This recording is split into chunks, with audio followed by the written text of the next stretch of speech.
What is up, wrestling fans? Welcome to another Pay-Per-Viewpoint edition of the Smark Out Moment Smack Talk podcast. It is time for the 2018 Royal Rumble post-show. We're going to be reviewing and recapping everything that went down in the 6-hour show from top to bottom, pre-show onward, all the way up until the main event, and then the little thing that happened after the main event that really kind of took a little bit of the steam out of something, but we'll talk about every little thing, positives, negatives, and whatever else we want to talk about too. Who's going to be talking? Well, I'm your host as always, Tony Mango, and joining me on this panel, you might remember them from the predictions, we've got Callum Wiggins. Yo. And Robert DeFelice. How are we doing? So, let's just dig right into this with the pre-show. We, of course, I think pretty much anybody at this point, you don't go into the pre-show expecting too much. It's the pre-show, and even though it's the Royal Rumble, it's not exactly going to be something that they put the biggest amount of focal points on. But we still had 3 matches that they had previously announced for it, and one of them had a little bit of promise to it. Didn't quite pan out too much, but we had a lot of people on the pre-show panel talking about some stuff. Whatever. Little thing that I thought was kind of fun backstage with American Alpha and the whole Team Angle kind of illusion. They were talking about how Shelton Benjamin sort of replaced Jason Jordan, and Jordan had a decent enough response when Chad Gable said, "Oh, how's your singles career doing?"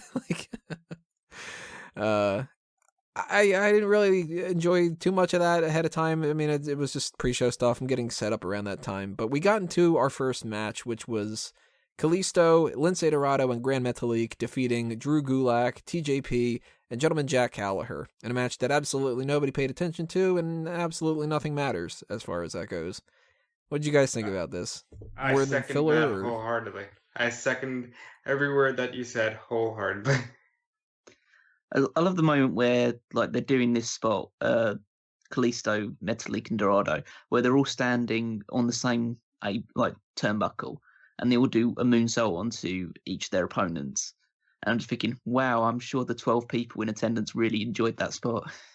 You just threw yourself from the top of a really high structure down onto the floor for absolutely nobody. And even the people that were there did not care at all. This is the type of thing that we were kind of expecting. 6-man tag being thrown onto it and really sort of wasting an opportunity to do something more. I think, and I don't know if you guys would agree or not, they should have announced the 205 level general manager here.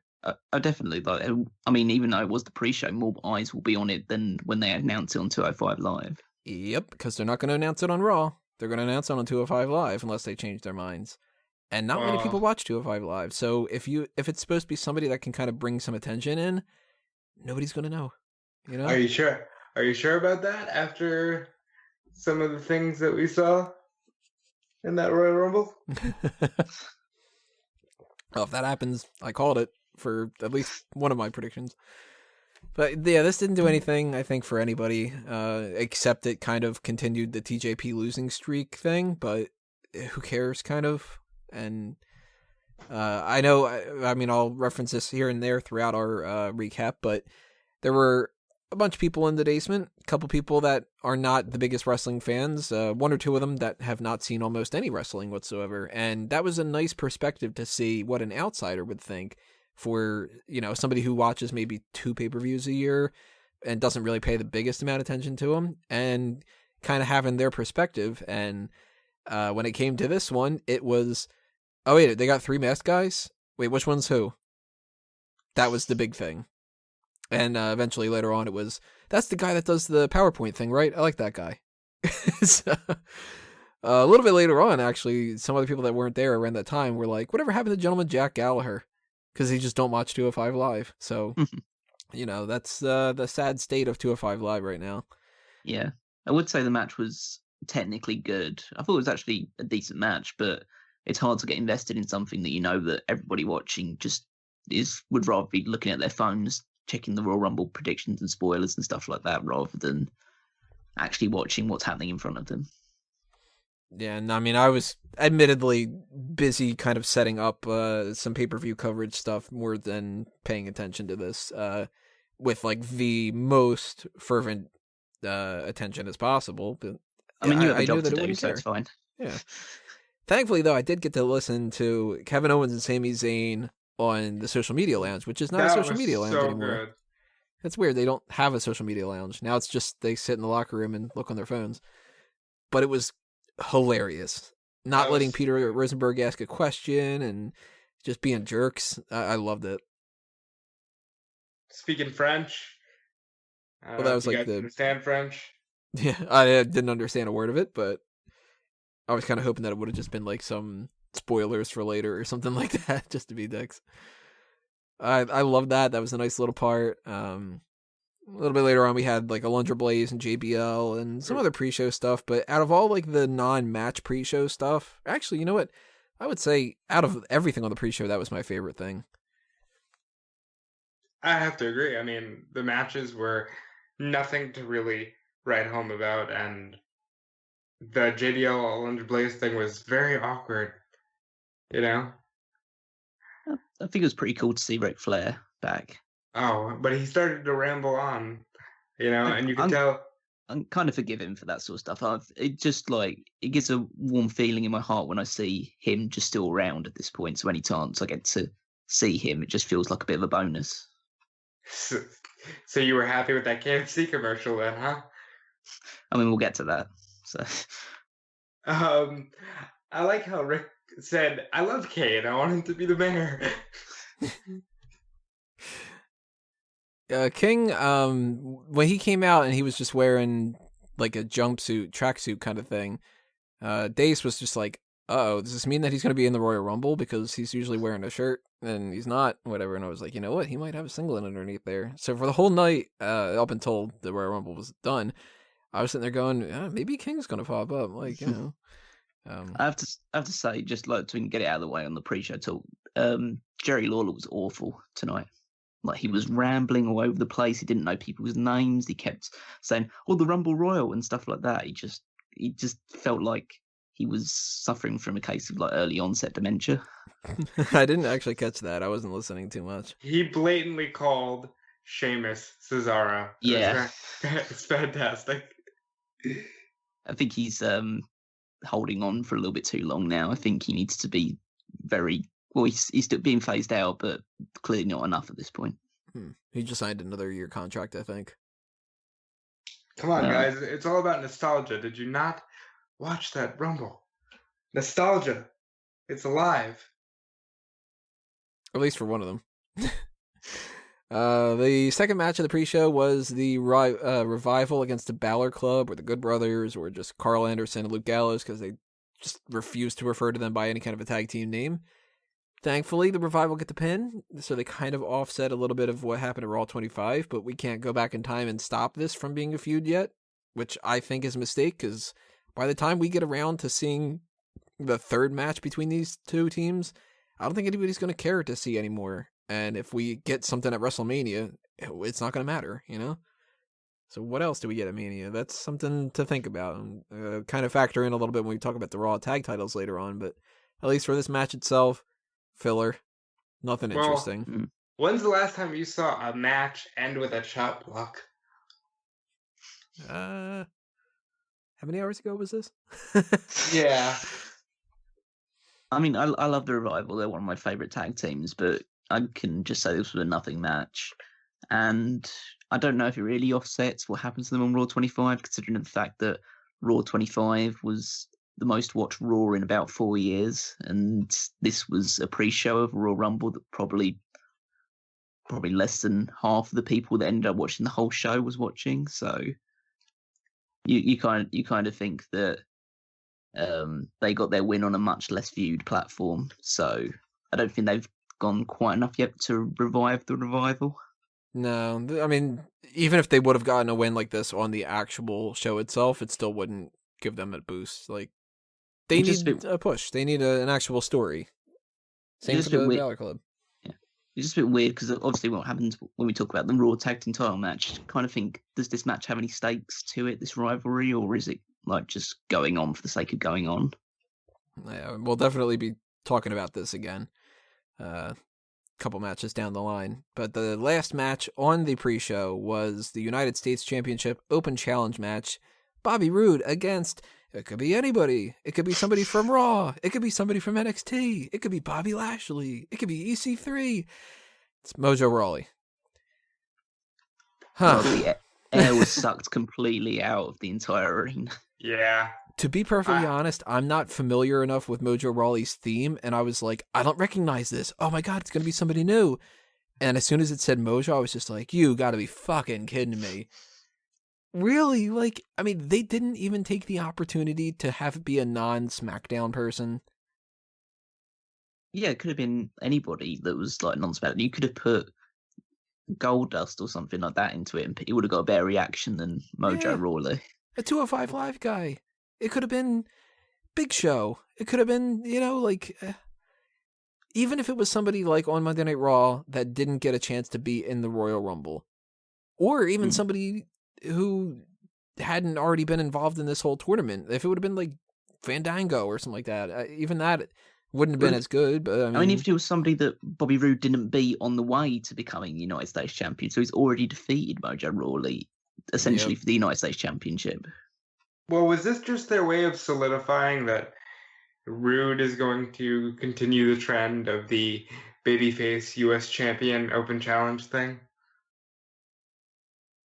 I mean, you'd hope so. It seems to be a bit of a common trend that basically whenever you say like whenever a babyface wins the title, they just defend it against everybody at every opportunity, which I think is slowly starting to get stale because I don't really think it really fits Bobby Roode's character. Which is what I was going to say. Like, at least when John won the title, which nobody thought he was going to ever go down to a mid-card, him doing the open challenge was like, you're getting a chance to not only win a championship, but you're getting a chance to test your mettle against me, John Cena.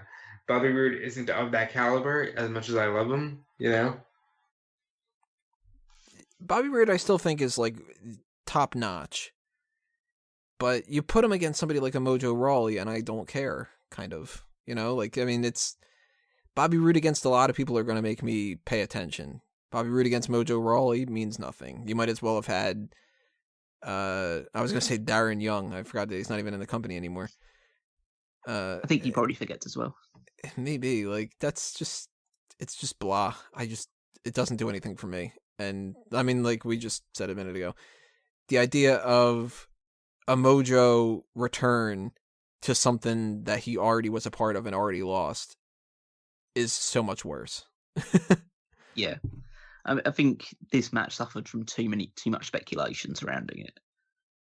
And that's not, obviously you can't have a go at fans for wanting to think, it could be James Storm, or it could be Bobby Lashley, because we've heard all these rumors circulating, or it could be. Hold on, can I spoil it now? It could have been Ziggler with what they ended up doing. Like, it might as well have been. Yeah, it definitely would have made more sense and made more of an impact if this was Ziggler's match rather than Mojo Rawley. But then if that happens, then you probably have to put the title back on Ziggler. And I think they want to at least keep the title on Roode for a little while to establish it a little bit more. Yeah, I really hated this whole execution. Putting Bobby Roode on the pre-show instead of the Rumble was a crime. The title didn't need to be defended. There was way too much on the pay-per-view as it was. They could have put the 2 out of 3 falls match, and we would have been fine. Well, I mostly looked at this as a situation where they had a lot of promise with the potential of bringing in somebody fun. And when you do something where you tease the idea that it could be something special, and then you go with somebody who is the total opposite of special, that is worse than if they would have just announced Bobby Roode versus Mojo Rawley. Or Bobby Roode versus Jinder Mahal with the finals of the tournament, that whole kind of thing too. I mean, that would have been even better than that, but... Like it was supposed to be. What? Yeah. It's just, it deflated a lot of things, and for the pre-show... It's not the end of the world because it is just the pre-show, but still, it's the principle of the matter. And then we didn't get Bobby Roode and Mojo Rawley later on. Mojo I'm fine with, but Bobby Roode in the Royal Rumble would have been kind of fun. He wouldn't have been the only person that did double duty, that's for sure. Yeah. Yeah. but we did actually end on a good note on the pre-show. And that was the Philadelphia crowd doing the countdown where it had like 5 minutes until the pay-per-view was going to start. And every time it got down to 10 seconds before the next minute, it was 10, 9, 8, 7, 6, all the way down to then 2, 1. They did it for like the 5 minutes of that. I thought that was fucking great. And that made me just go, all right, the crowd's fun tonight. They're still not weighed down by this, you know? And, you know, they're going to be rambunctious and even slightly obnoxious just because. And they delivered, although it got a little annoying at times, as I'm sure we'll talk about. Well, I'm glad they were excited at the end of the pre-show because they seem to have like wore themselves out for the rest of the show, in my opinion. But again, we'll get to that.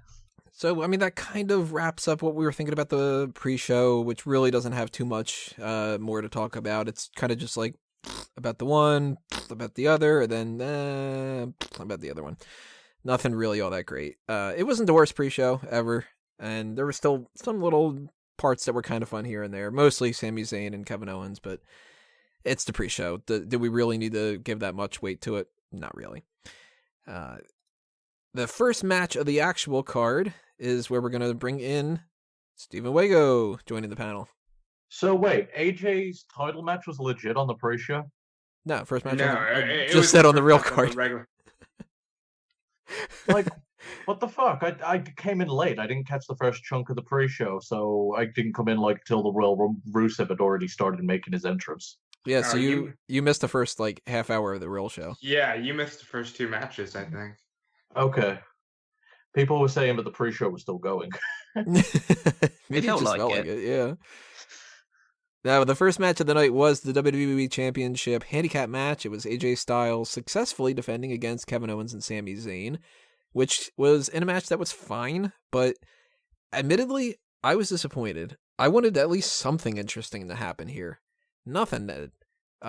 Shane McMahon didn't pop up at all. Daniel Bryan didn't pop up at all. And they had built this entire thing based off the idea that Daniel Bryan was somehow going to screw AJ Styles and he was somehow involved, and nothing. It was just a handicap match. It could have been the main event of a random episode of SmackDown, and it wouldn't have made any difference whatsoever. And I'm glad that Styles retained, don't get me wrong. I wouldn't have wanted like some swerve for the sake of a swerve, but it still just felt like it was blah.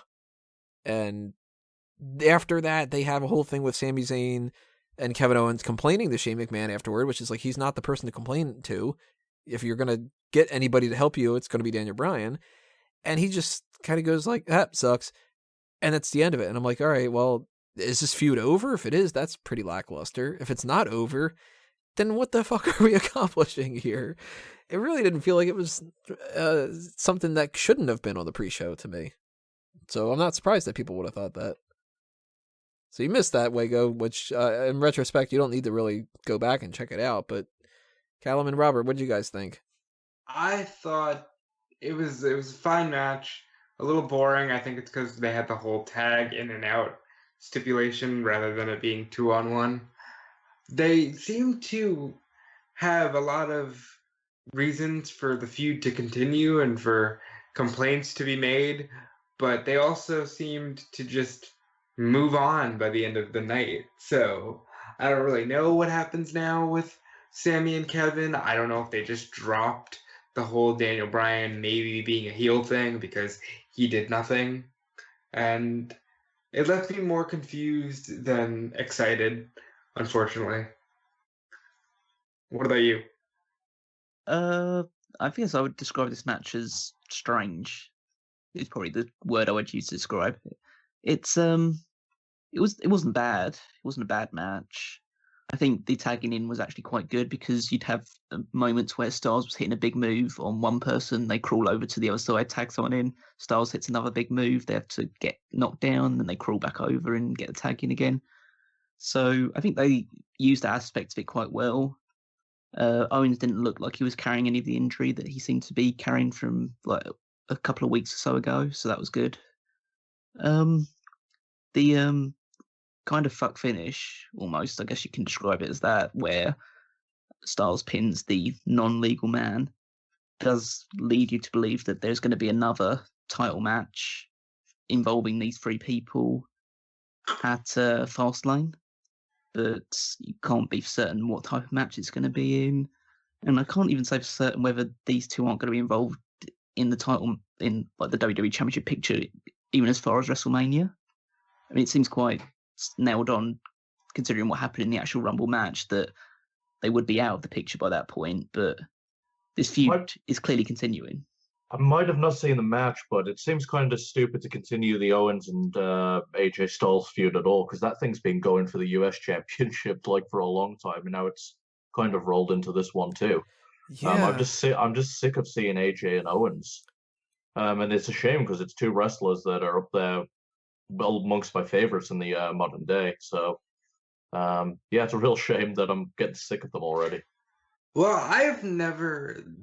They're supposed to be very good, and they are on their own, but together they've never really impressed me. I've never been like floored by their matches together.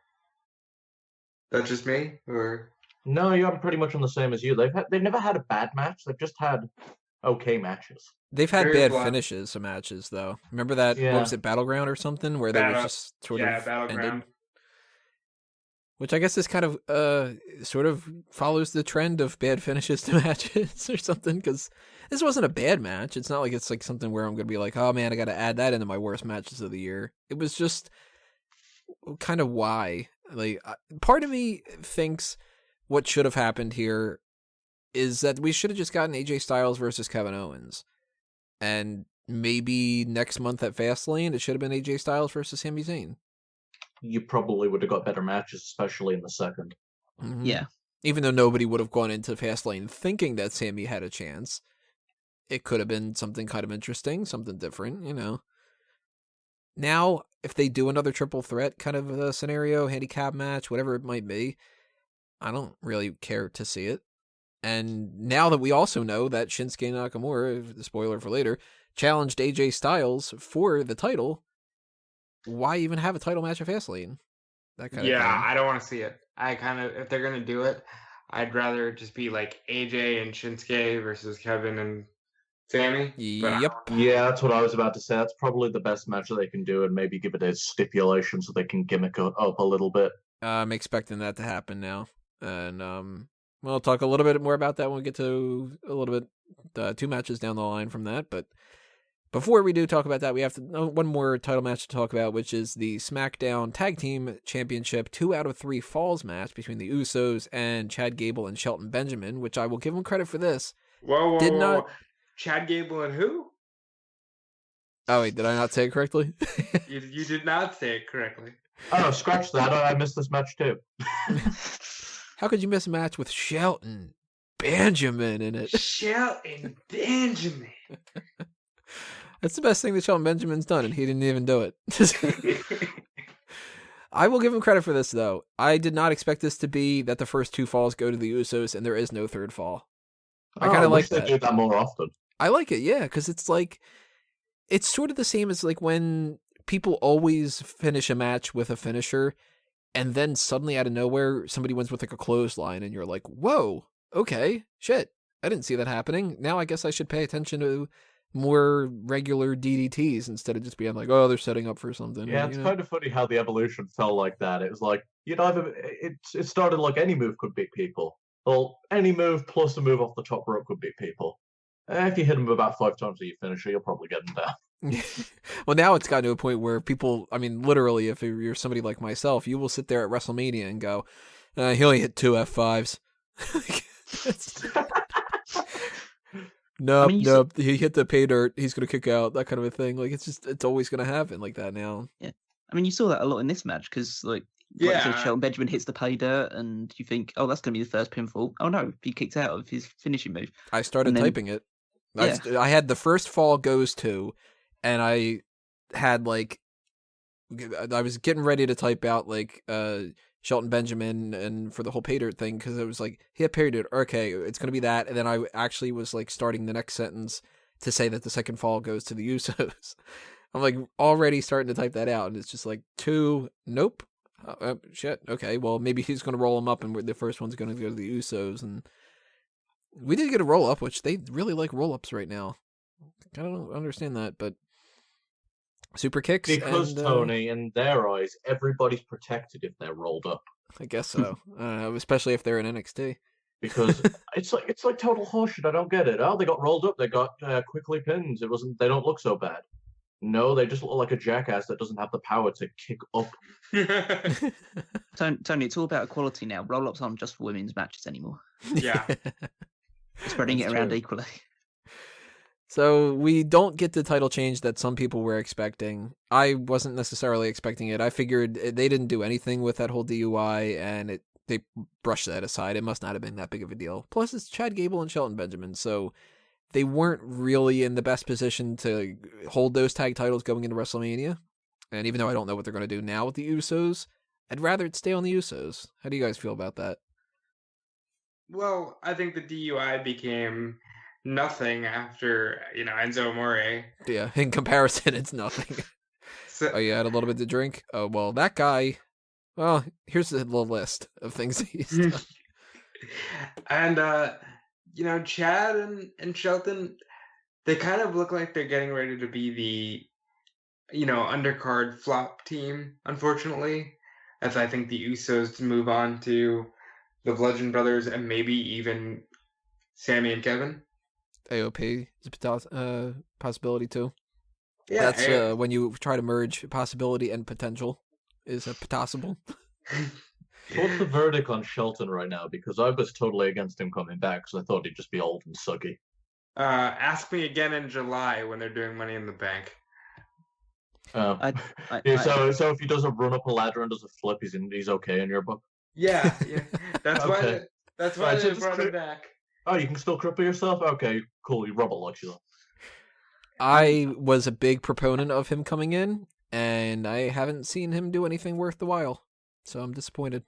They missed the boat about his injury meant that he missed a good opportunity to come back and be like a big star on SmackDown, probably feuding for mid-card titles. And so they brought him in a few months later, and he's just been stuck in a position where he's not really doing too much. The stuff with Gable, their matches are good, so can't take too much against them. But it's not like anyone's really getting behind the team at all. I wish Gable had bulk up a little. That old Shelton would shrink. Just looks odd proportioned. Especially after teaming with Jason Jordan, where they were a little bit of a better size. You think maybe the hair is part of that? Shit, maybe. I don't want to see him cut the hair. At least he looks kind of unique with it. If he cuts it down to like a, Ziggler Spirit Squad cut, it'll just look bad. He needs to grow a beard. I don't think Full-on he can. beard. Doesn't look like it to. I mean, in terms of this actual match in general, I don't even know if it was a good match or not, because it seemed like the stuff they were doing was technically really good, but if I had to describe the crowd reaction to everything, I'd say eerie is probably the best description. It was so quiet the entire time. Not the most quiet it got throughout the night, though. No, which is Definitely not. But we got the Usos retaining here in a match that was just was what it was. And by this point, I'm sitting there thinking to myself, Women's Rumble. they got to do a Royal Rumble right now, right? And I start getting ready my notes to start typing out the Women's Royal Rumble, and the graphic props up on the screen, the 30-man Royal Rumble. And I'll point out that there's both men and women in the basement at the time. Every single person was like, what? Why is this happening right then? This shouldn't be the main event and stuff. I kind of didn't really care all that much, and I think they made the right call to a certain extent. But how did you guys feel about that, just before we get into the match itself? How did you feel about the idea that the Women's Royal Rumble went on last? I was taken off guard by it, but it didn't surprise me. I had a feeling that they were going to do this. Rumblings going on about it for a while, and they seem to be really making a push for it. In fact, with Ronda getting involved, which we'll talk more about later, I wouldn't be surprised if we see a Mania main event now. But I wasn't offended by it. I mean, especially by the delivery of it too. So I was taken aback, but not bothered. I was... Go ahead. I was just going to say that I do give WWE credit as like when they do want to get behind something like this women's evolution movement, they are 100% behind it. So they could have easily just put it into the middle of the card and people wouldn't have batted an eyelid, but they're clearly putting a lot of focus on it. I know we can obviously talk about them saying the word history 5,000 times in the middle of a match and how everything is so like monumental and these women are trailblazers all the time and start to roll our eyes, but it shows they're committed to it. So I think we have to be committed to that change as well. That's a good way to put it. We've had main events with the women before, and if we do kind of want to strive for some kind of inequality thing, then why not the first ever women's Royal Rumble match being the one that does that? It's not like they made some mandatory decree this year where it was like, no, this is more important forever or something. So I think the people that are upset about that, they should kind of relax a little bit. But I kind of interrupted Robert before he had a chance to say what he was going to say. So if you are upset about it, give me the case why, if that's the case. Well, now that you said that, this is going to be awkward. But there was no reason for the women to main event outside of obviously Ronda showing up and for them to be able to say history 5,000 times. That men's Royal Rumble, which we're going to get into right now, was incredible. And the finish was super hot. And yeah, Ronda Rousey got the people to pop, but the finish of the men's Royal Rumble would have left everybody on a super high note. I think there was no reason, especially to do it spaced out the way they did. You're so drained coming out of the one Royal Rumble that there was 2 more matches before you get to the women. It just really took me out of the show completely for a while. Well, that's something I kind of want to bring up too, even though like we're going to talk about the women's Royal Rumble later on. But with Ronda Rousey popping up, what about the idea that this got trending on Twitter, of course, a lot of news outlets reporting about Ronda Rousey. In retrospect, you think that they might be kicking themselves thinking, crap, if we would have put that on, not in the main event, then she would have been trending during the Royal Rumble. And people might have like bought a subscription or something like that to do it. I doubt that's the case. I doubt it would have really, changed. I'm not quite sure what you're asking exactly. Well, Ronda makes appearance. Everybody starts reporting about it on news outlets and stuff, and it becomes a huge deal. The biggest thing that was reported throughout the whole night.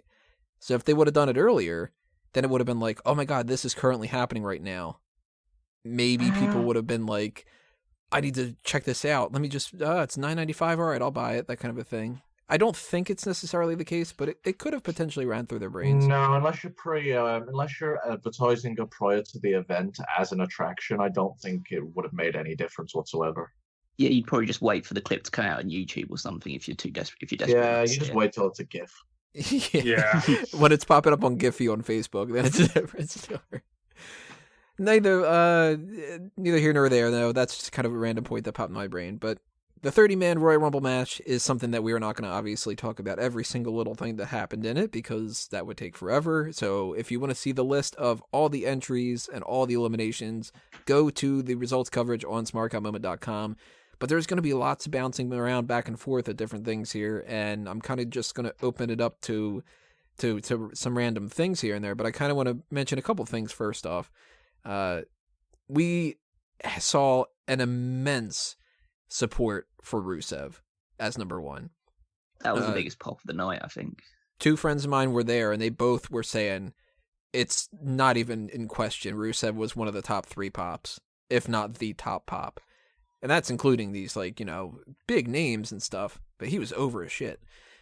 Finn Balor ends up being at number 2, and Finn Balor goes all the way almost. He ends up being the one who lasts the longest out of everybody. Finn Balor lasted 58 minutes and 31 seconds to be the Iron Man of this Royal Rumble. He also got the most eliminations. He tied with Roman Reigns at 4 eliminations. So Balor did a damn good job for somebody who's not over, and clearly WWE isn't pushing him the right way. And, it's something to pay attention to for people that are naysayers of that. Baron Corbin, though, he he did not do so well. They don't like my favorites, Tony. They don't like the guys that I like, and Baron Corbin was out as soon as he got in almost. Yeah, he went from eliminating Braun Strowman last year when Strowman was on a hot streak to being the type of guy that we would have been like, oh, he's clearly going to win the Intercontinental title at WrestleMania. Nope, doesn't happen. All right, well, he's clearly going to win the Money in the Bank. Hey, look, it did happen. But he lost to John Cena. And when you fall he lost this. When you fall out of favor, you fall hard. I mean, you saw Jinder's ass just fly over the top rope when Ray got him. There were some spots here and there that made you kind of go, all right, they like that guy. And then, all right, they like beating up on that guy. And Baron Corbin, this is the trend that he's been in for a long time now, where he's not getting those pushes for real. He's getting these like false start pushes. They're feeding into this. They're feeding into the storyline that he's loses in big match situations, which is not the character that you want to have in any sort of scenario. No, not really. Especially because when he does win something, people are be like, "This isn't gonna last." So I'm kind of curious what their future is for Baron Corbin. But I'm very happy to say that he at least got one thing started that was a lot of fun, and that was that he hit Heath Slater with a nice clothesline during his entrance, and this became a running gag where everybody that came out afterward did something to Heath Slater. We had Elias come out, he kicks him. Surprise entrance of Andrade Cien Almas, who hits him on the way down. Bray Wyatt attacks him. Big E feeds him some pancakes, because why not? And I forget who it was. Might have been Dane, might have been Eric. Was just like, so wait a minute. He's going to sit there and act like he's still beaten up when the guy feeds him pancakes. It's just kind of like, it's a good point, you know. Then we get to, and I'm going to backtrack to Almas in a second, so don't worry about that. We get to number 10, and it's Ty Dillinger again, which made me go, oh shit, that's funny. But he gets beaten down backstage by Kevin Owens and Sami Zayn, and Sami Zayn takes his place because despite having 2 general managers and a commissioner out there tonight, none of them cared. And they were just like, it's good enough. And I like that Kevin Owens didn't want to win the Royal Rumble. Like this guy that fucking betrayed his best friend and stabbed him in the back on his first night in. He's just like, yeah, you can win the Rumble. So, no, they would have been co-winners. They would have been co-winners. Kevin was hurt anyway. Yeah, I thought that was a little strange. Did you guys like that? I thought Ty Dillinger coming out with 10 was fucking stupid. Just like, really, again? I was glad he got his ass kicked. I kind of want that to be a regular thing. Corey Graves' first thing he said was, really? Again? I liked it. I kind of wanted it to happen again next year. On the subject of really again, Kofi Kingston, fuck off. It was funny. All right, well, we talked about the pancakes. Let's bring it back up again. Kofi Kingston saves himself by stepping on Xavier Woods, and then he gets transferred over to a pancake. It was a bunch of pancakes. And that leads to him not actually having both feet on the floor, which it wasn't his best ever, I'll admit. It's so overdone now, and the fact that, well, I mean, they fucking redid it again in the night, too. It's like, they've got a new Kofi now. Oh, it's so goddamn awful. Stop doing the spots. It's old. It's tired out. I get it. Haha, Kofi can't get eliminated. Well, I'll give them credit for this. Kofi has had a track record of as soon as he does that, he gets eliminated immediately afterward, and they didn't quite do that this time. He stuck around a little bit longer than I thought he would. Yeah, but they always keep that fucking trend. Yeah, that's the case. Well, they got to plan that, though. That's the thing, is if they botch it, then they fell and they just got eliminated anyway, you know? Well, I was actually hoping that Kofi would botch it this year, and that'd be the year that fucking ends it. There's the first part of me that thought like Naomi would fuck it up and just go, oh no, this is the first time she had a chance to do this and she fucked it up. It's like, well, what if Kofi would have botched it by like, they're like, all right, you step on the pancakes or whatever, then it's like, I got you guys, I actually stepped on a waffle. It'd be great if you stepped on the pancake and he just ripped in half. Well, one of the biggest pops of the whole night was everybody that had paid attention to when Jinder Mahal got eliminated, that he got all the pancakes thrown at him, and a bunch of people were like, now they're throwing pancakes, sorry, fuck, you know. You get a bunch of people that some of them are hardcore wrestling fans, some of them aren't, and the ones that are very confused about the pancakes and stuff, it becomes a lot harder to explain what wrestling is. No, see, this guy, he fed him pancakes because, I don't know. I mean, it's easy. Pro wrestling's easy when he's a bad guy, he's a good guy. They don't like each other, they're going to beat each other up. Then when you got these fuckers throwing pancakes and playing trombones, people are like, what the fuck is going on? Like, did we change the channel? Is this still wrestling? Yeah, I mean, even the most hardcore wrestling fans can't explain why they're using pancakes in their gimmick now. Because they want to. They don't need an explanation anymore. It's sports entertainment, damn it. I still think they need to change it up and put some French toast out there every once in a while. It's a better alternative. Ty Dillinger was number 10. Number 11 was Sheamus, who threw Heath Slater into the ring and then immediately got eliminated by him. And he officially, I think, has the shortest amount of time if you count the whole idea of Sami Zayn and stuff. Ty Dillinger has the shortest amount of time if you don't count that kind of idea, because he didn't even get a chance to go to the ring. But Sheamus did not last all that long at all. He might have lasted 2 seconds. I don't think he beats Santino's record. It was 6 officially, 6 seconds. 6 seconds? Oh, okay, yeah. You guys think that this was done just because of the injury? Or do you think that it was actually like him going like, wouldn't it be funny if I just did this? And It was his birthday. That's why they did it. It was Sheamus' birthday. Oh, Yeah. It was? Yeah.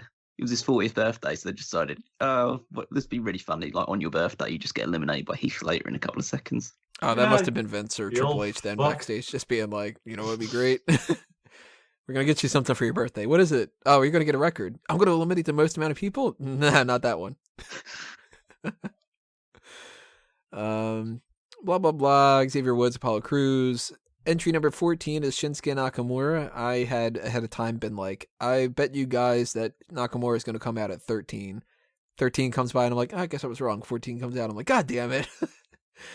Just slightly off on that one. Cesaro, Kofi Kingston, Jinder Mahal. We talked about that kind of stuff. Seth Rollins, Kofi Kingston doing his little thing. Hang on. We do need to say one thing. Fuck you, Seth Rollins. Those tights are dreadful, you indie reject. You don't like how he's going to Wow. burn it down. Oh my god, those tights are so indie trash. God damn, they are terrible. Yeah, he was just raiding Kane's old attire and shrunk him. We don't need to talk about indie trash until Adam Cole comes on. So, Whoa. Anyway, those tights were definitely flamed.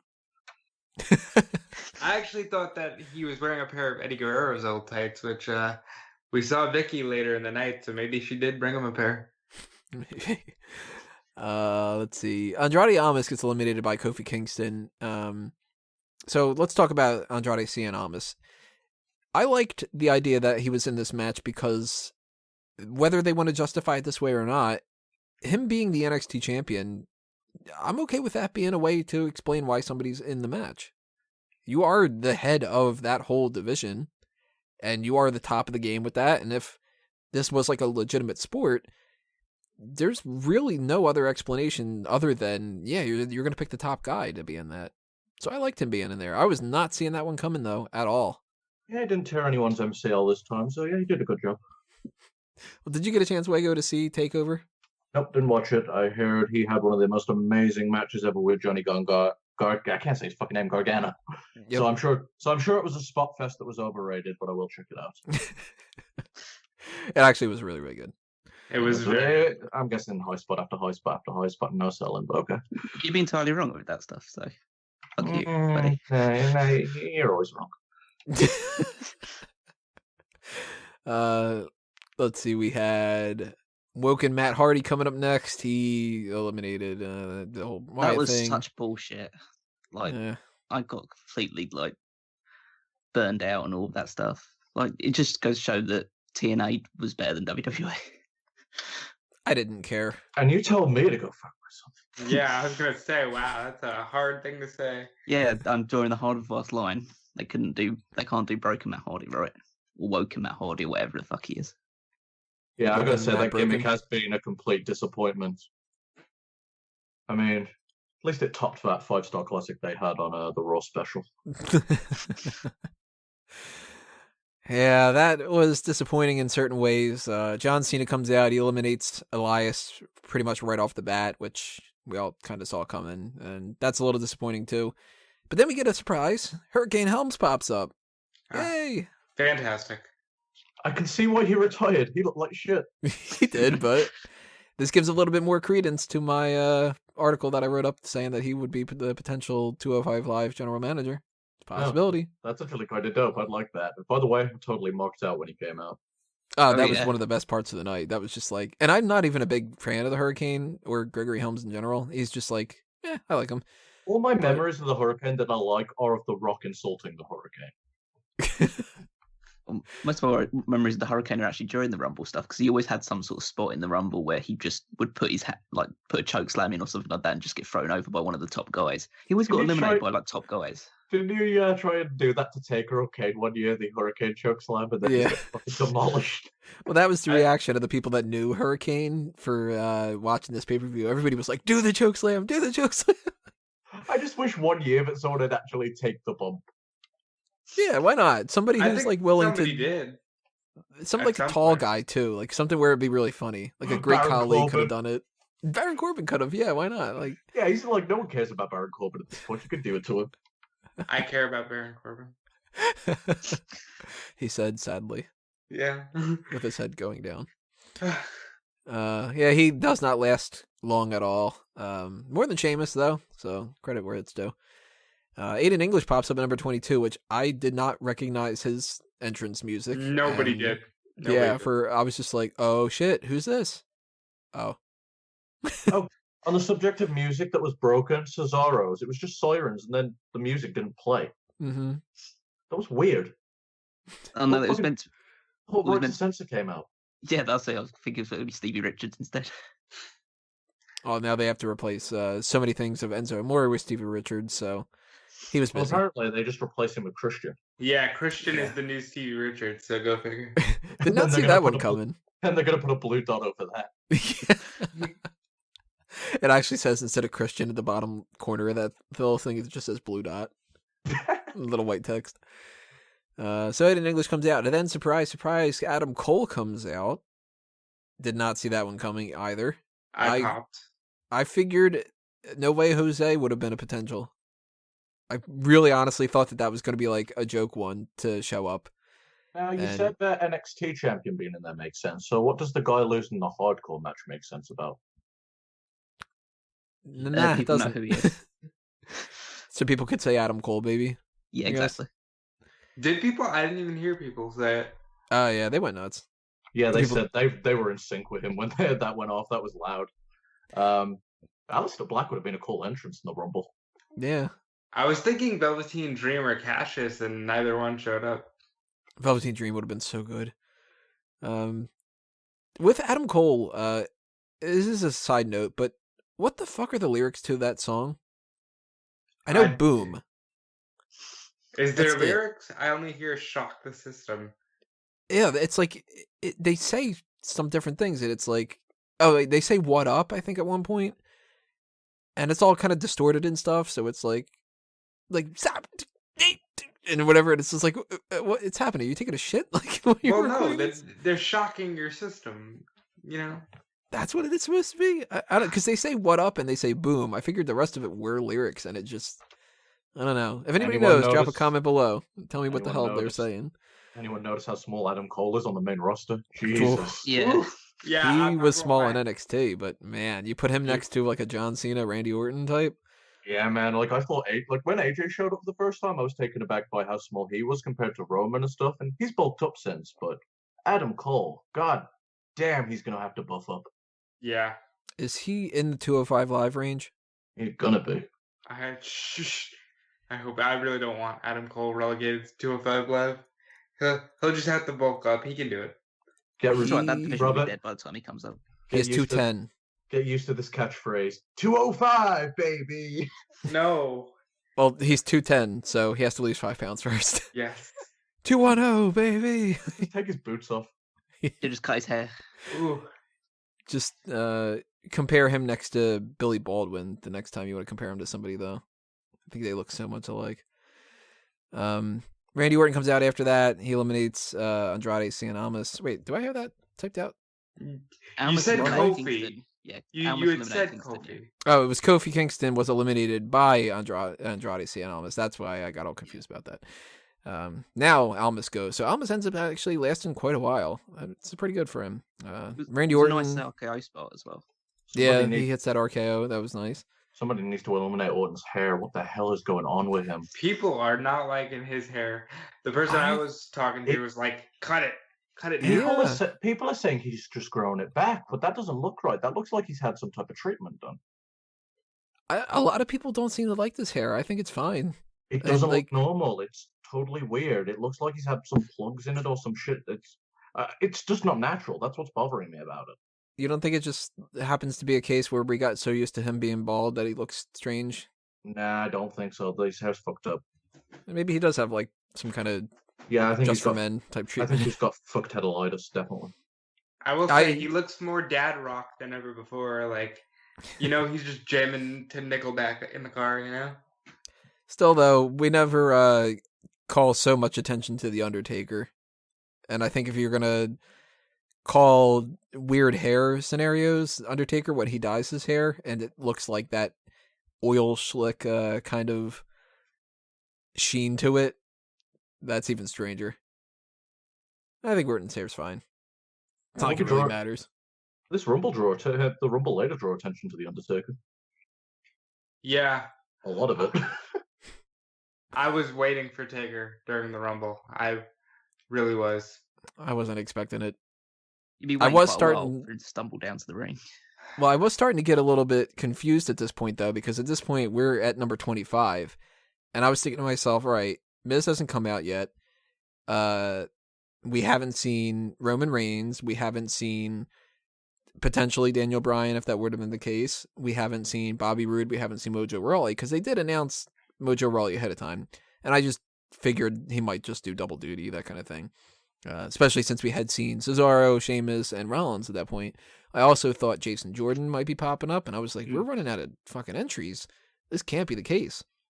And Titus O'Neil comes out at number 25. I'm like, all right, they haven't cut him yet. Now, Titus, I thought was going to get jumped by Kevin Owens. I was expecting that when his music hit. I thought he was going to get jumped by Owens, and Owens would enter the Rumble, and I was sadly proven wrong. I didn't actually even think about that scenario. The moment Titus was in the ring, I was just posting, will somebody please just eliminate Titus? It felt so out of place. He did. And then especially Goldust towards the came end out there. and then he's out of place too. I'm just like, why were you two ever safe for the end? Oh, we got, after that, The Miz comes out. Miz, of course, popular as hell when it comes to Philadelphia, because Philly knows, cheer the bad guys, it's fun. Isn't that hilarious, though? How much he was despised back in, 2010. Yeah, now everybody loves him. Considered the fucking wrestling antichrist.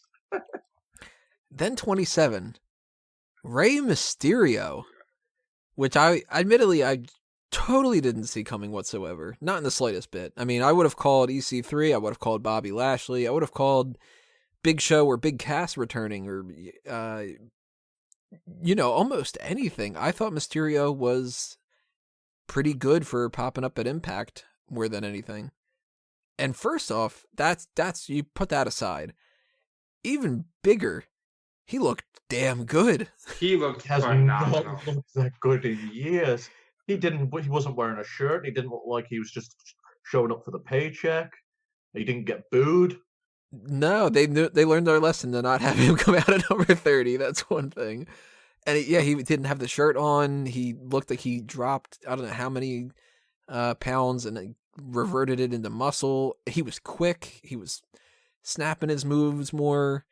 It was like, oh my god, it's Rey. It's actual Rey instead of Rey the shit finally that we gave used to a see. fuck. Yes. Rey's got this habit of getting really comfortable getting paid, going, ow, I'm injured, and sitting at home and collecting a paycheck. He did it in WCW. He did it in WWE. And when he's actually on and wanting to fucking show up for his job, he's damn good.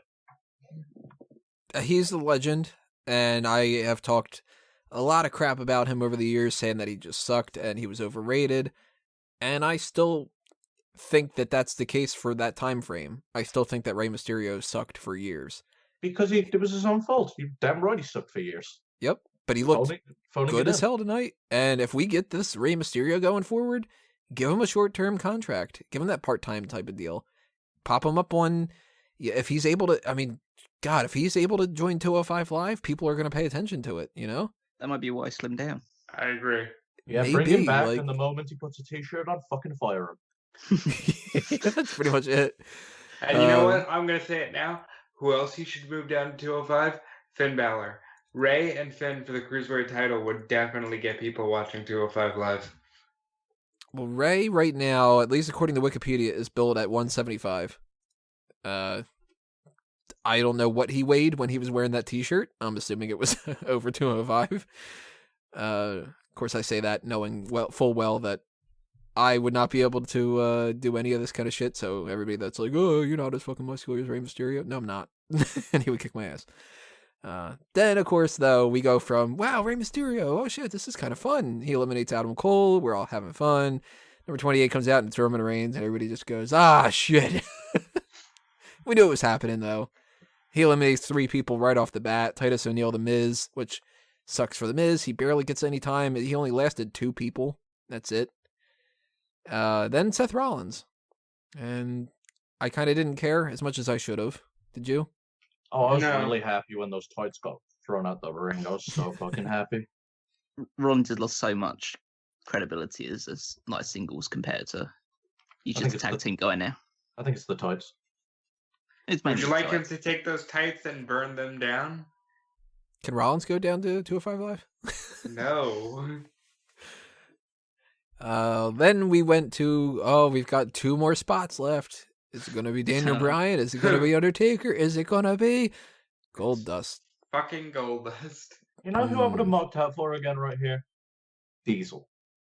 I don't care if I've seen it before. I like Diesel. You just had that like, ba-na-na-na. It'd be like, all right, cool. I guarantee if you make Diesel enter every year, you get a pop. Especially if Matt Stryker's on commentary. Mark it out, bro. Yeah. You're not even contracted here. I don't care. I would have gone huge if it was like Scott Hall as well, because obviously he was at Raw 25, so just bring him on instead. X-Pac. They all come out at the same time, and it's not even them. It's actually Bob Holly. Hey, if it's X-Pac with that dog strapped to his chest, like that picture I found, I'm totally down for it. That's what I was going to say. X-Pac with the X-Pup. You know? The X-Pup. Make some noise. Bark, bark. Number 30, though. Last chance to have any kind of surprises. Dolph Ziggler, which was admittedly a surprise to a certain extent. Okay, what the fuck was on his tights?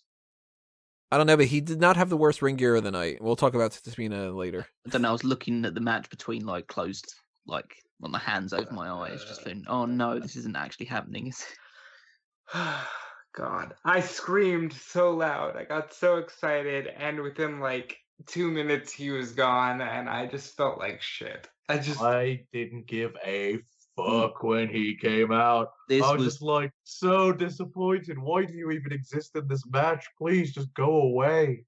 This was the epitome of his WWE career. It was essentially comes out, some people think, oh my god, they're actually going to do something. No, he's just gone immediately. It was, You know I what? It laughed really my ass off was. when he was thrown out. It truly was a legitimate fucking analogy for his career. It was great.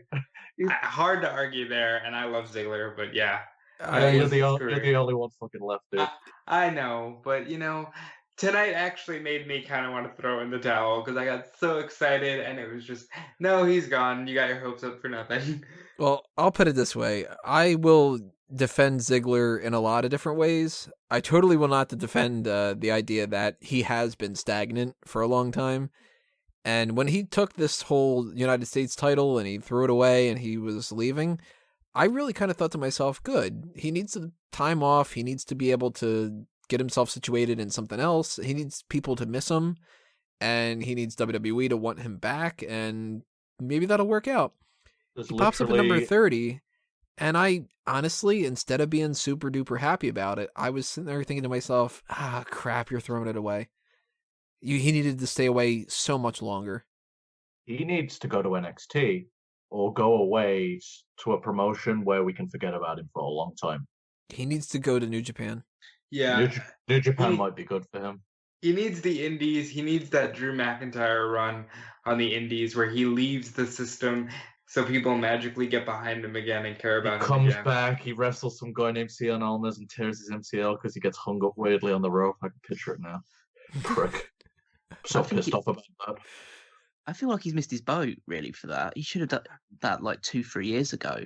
The New Japan thing? Yeah, I was thinking he might need to do that about 3 years ago. He might still be able to salvage something in NXT.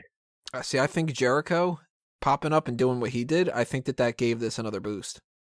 I think if he does this now and Wrestle Kingdom ends up having a Dolph Ziggler match, that'll be really good for him. But the fact that he popped back up, He was, but Ziggler's still a big name. I mean, Cody Rhodes came out into this whole mix, and people are like, Cody's the next second coming, and Ziggler has had more success in his career than Cody, you know? So I think that it's better for him to leave, but now that he's in the Royal Rumble, it makes it seem like he's just going to be back on SmackDown Tuesday, and I kind of don't care to see what the next feud is. Is he going to start feuding with Bobby Roode? Well, then why did they do this whole thing to begin with, you know? He's going to be in a 7-man ladder match for the United States please, Championship, and it's going to be fucking trash.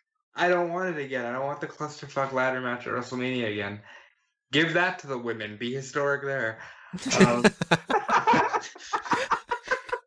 You know what? In fairness, yeah, fuck them.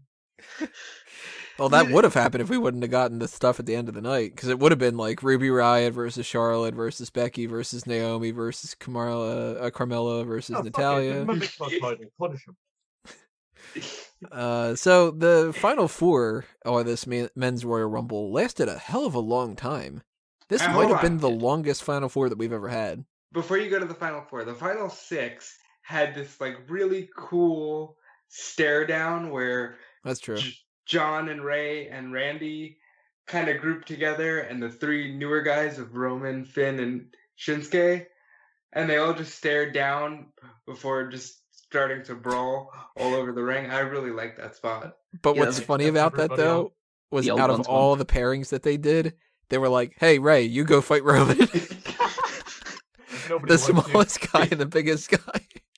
Well, yeah, John went after Finn for some reason. I just thought it was weird. It's like that. No, that should have been like Randy and Roman, John and Nakamura, and Finn and Ray. And instead it was just like, it's in the little guy. Last time I wrestled him, I got dropped on my head. Fuck this shit. Oh, yeah, I saw that because they were doing that towards the end where he was setting up for that spot. I said, no, Cena's not taking that bump again. Sure. He didn't. Yeah. Well, we had the Final Four, and I believe I got the Final Four correct out of my predictions. I don't remember for sure if I had written down Balor or Bryan. That might be the difference maker. You did write down Bryan, because I think you were expecting Daniel. Son of a bitch. If that's the case, it's going to piss me off, because I had Balor/Bryan, and I must have made some kind of a call at the last minute for that. But we get concussions are only allowed in professional football and not professional wrestling. Yeah. Sadly. And he couldn't even come out and do anything with the WWE Championship match either, so he can't even do that anymore. But we get down to Cena eliminates Finn Balor, then Cena gets eliminated by Nakamura, and we get Roman Reigns Nakamura. And at this point, you know this is either going to end one of two ways. The crowd is loving Nakamura. Either they made the right decision, or he eliminates, Roman Reigns eliminates him, and we get the whole rest of the pay-per-view is just people going nuts. You could angry. It was 50. Once it was down to the Final Four, I'm just like, well, 50 chance that the fans are going to fucking hate this show. Yep. Even if Cena had won, it would have just gone tits up. It had to be Nakamura or Balor. Yeah. So thank God they made the right decision. To be honest, I kind of thought that they were going to go with Balor Nakamura for the final two. And that way it's like, well, no matter what, we're going to be happy kind of thing. Yeah, I was a little sad to see John help Finn get over by getting him over the ropes, because I really wanted Finn and Shinsuke. But there was the little part of me that wanted to see John and Roman be the final two just so that the place would burn down. Fuck the Women's Rumble. Fuck the Brock match. Just, nope. We want anarchy. Well, we did get a chant of "You both suck." We got it twice. And the second time, there was one spot where John, this is the closest to John being a heel that you're going to get. After they throw out Finn, John and Roman just start beating the hell out of Nakamura together. And it was like, wow, this is pretty much John being a heel. No, this is Vince McMahon saying, "You'll like it, damn it." And see, I knew somebody not lackluster, because Nakamura was a whole lot better than what I was expecting, but I knew somebody they didn't have a lot of faith in was going to go over because it was on in the middle of the show. So that's why I thought Balor or Ziggler.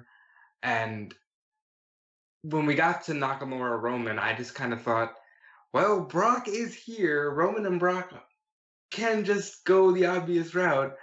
And then obviously Shinsuke threw Roman over, and I breathed a sigh of relief because they didn't screw up Philly yet again.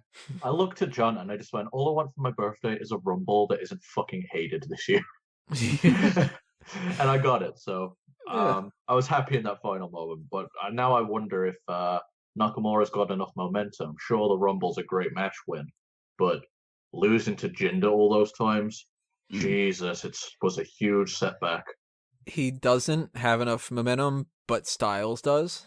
And you also got to take into account, even though they keep repeating over and over, you're going to main event WrestleMania, this is nowhere near the main event. This is going to be Ronda hour Rousey 2. is main eventing WrestleMania, guys. I've got a feeling that's the case. Yeah, I don't think so. I'm still thinking it's John Cena Undertaker. If that happens, then yeah, you'd probably put that last. But why would they do that now when they could have done it at any point over the last 10 years? The only person Well, I they see wanted to do it the only person I see headlining over Ronda contractually is Lesnar.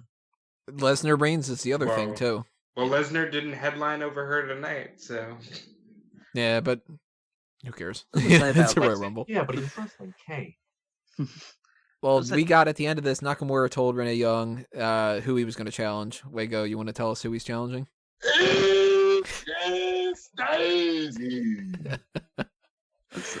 So for like the final two for this match, I think like one thing that made this Royal Rumble one of the best ones I've seen recently was you could feel the tension in the audience because there seemed like a genuine fear that they were going to give Roman Reigns the win.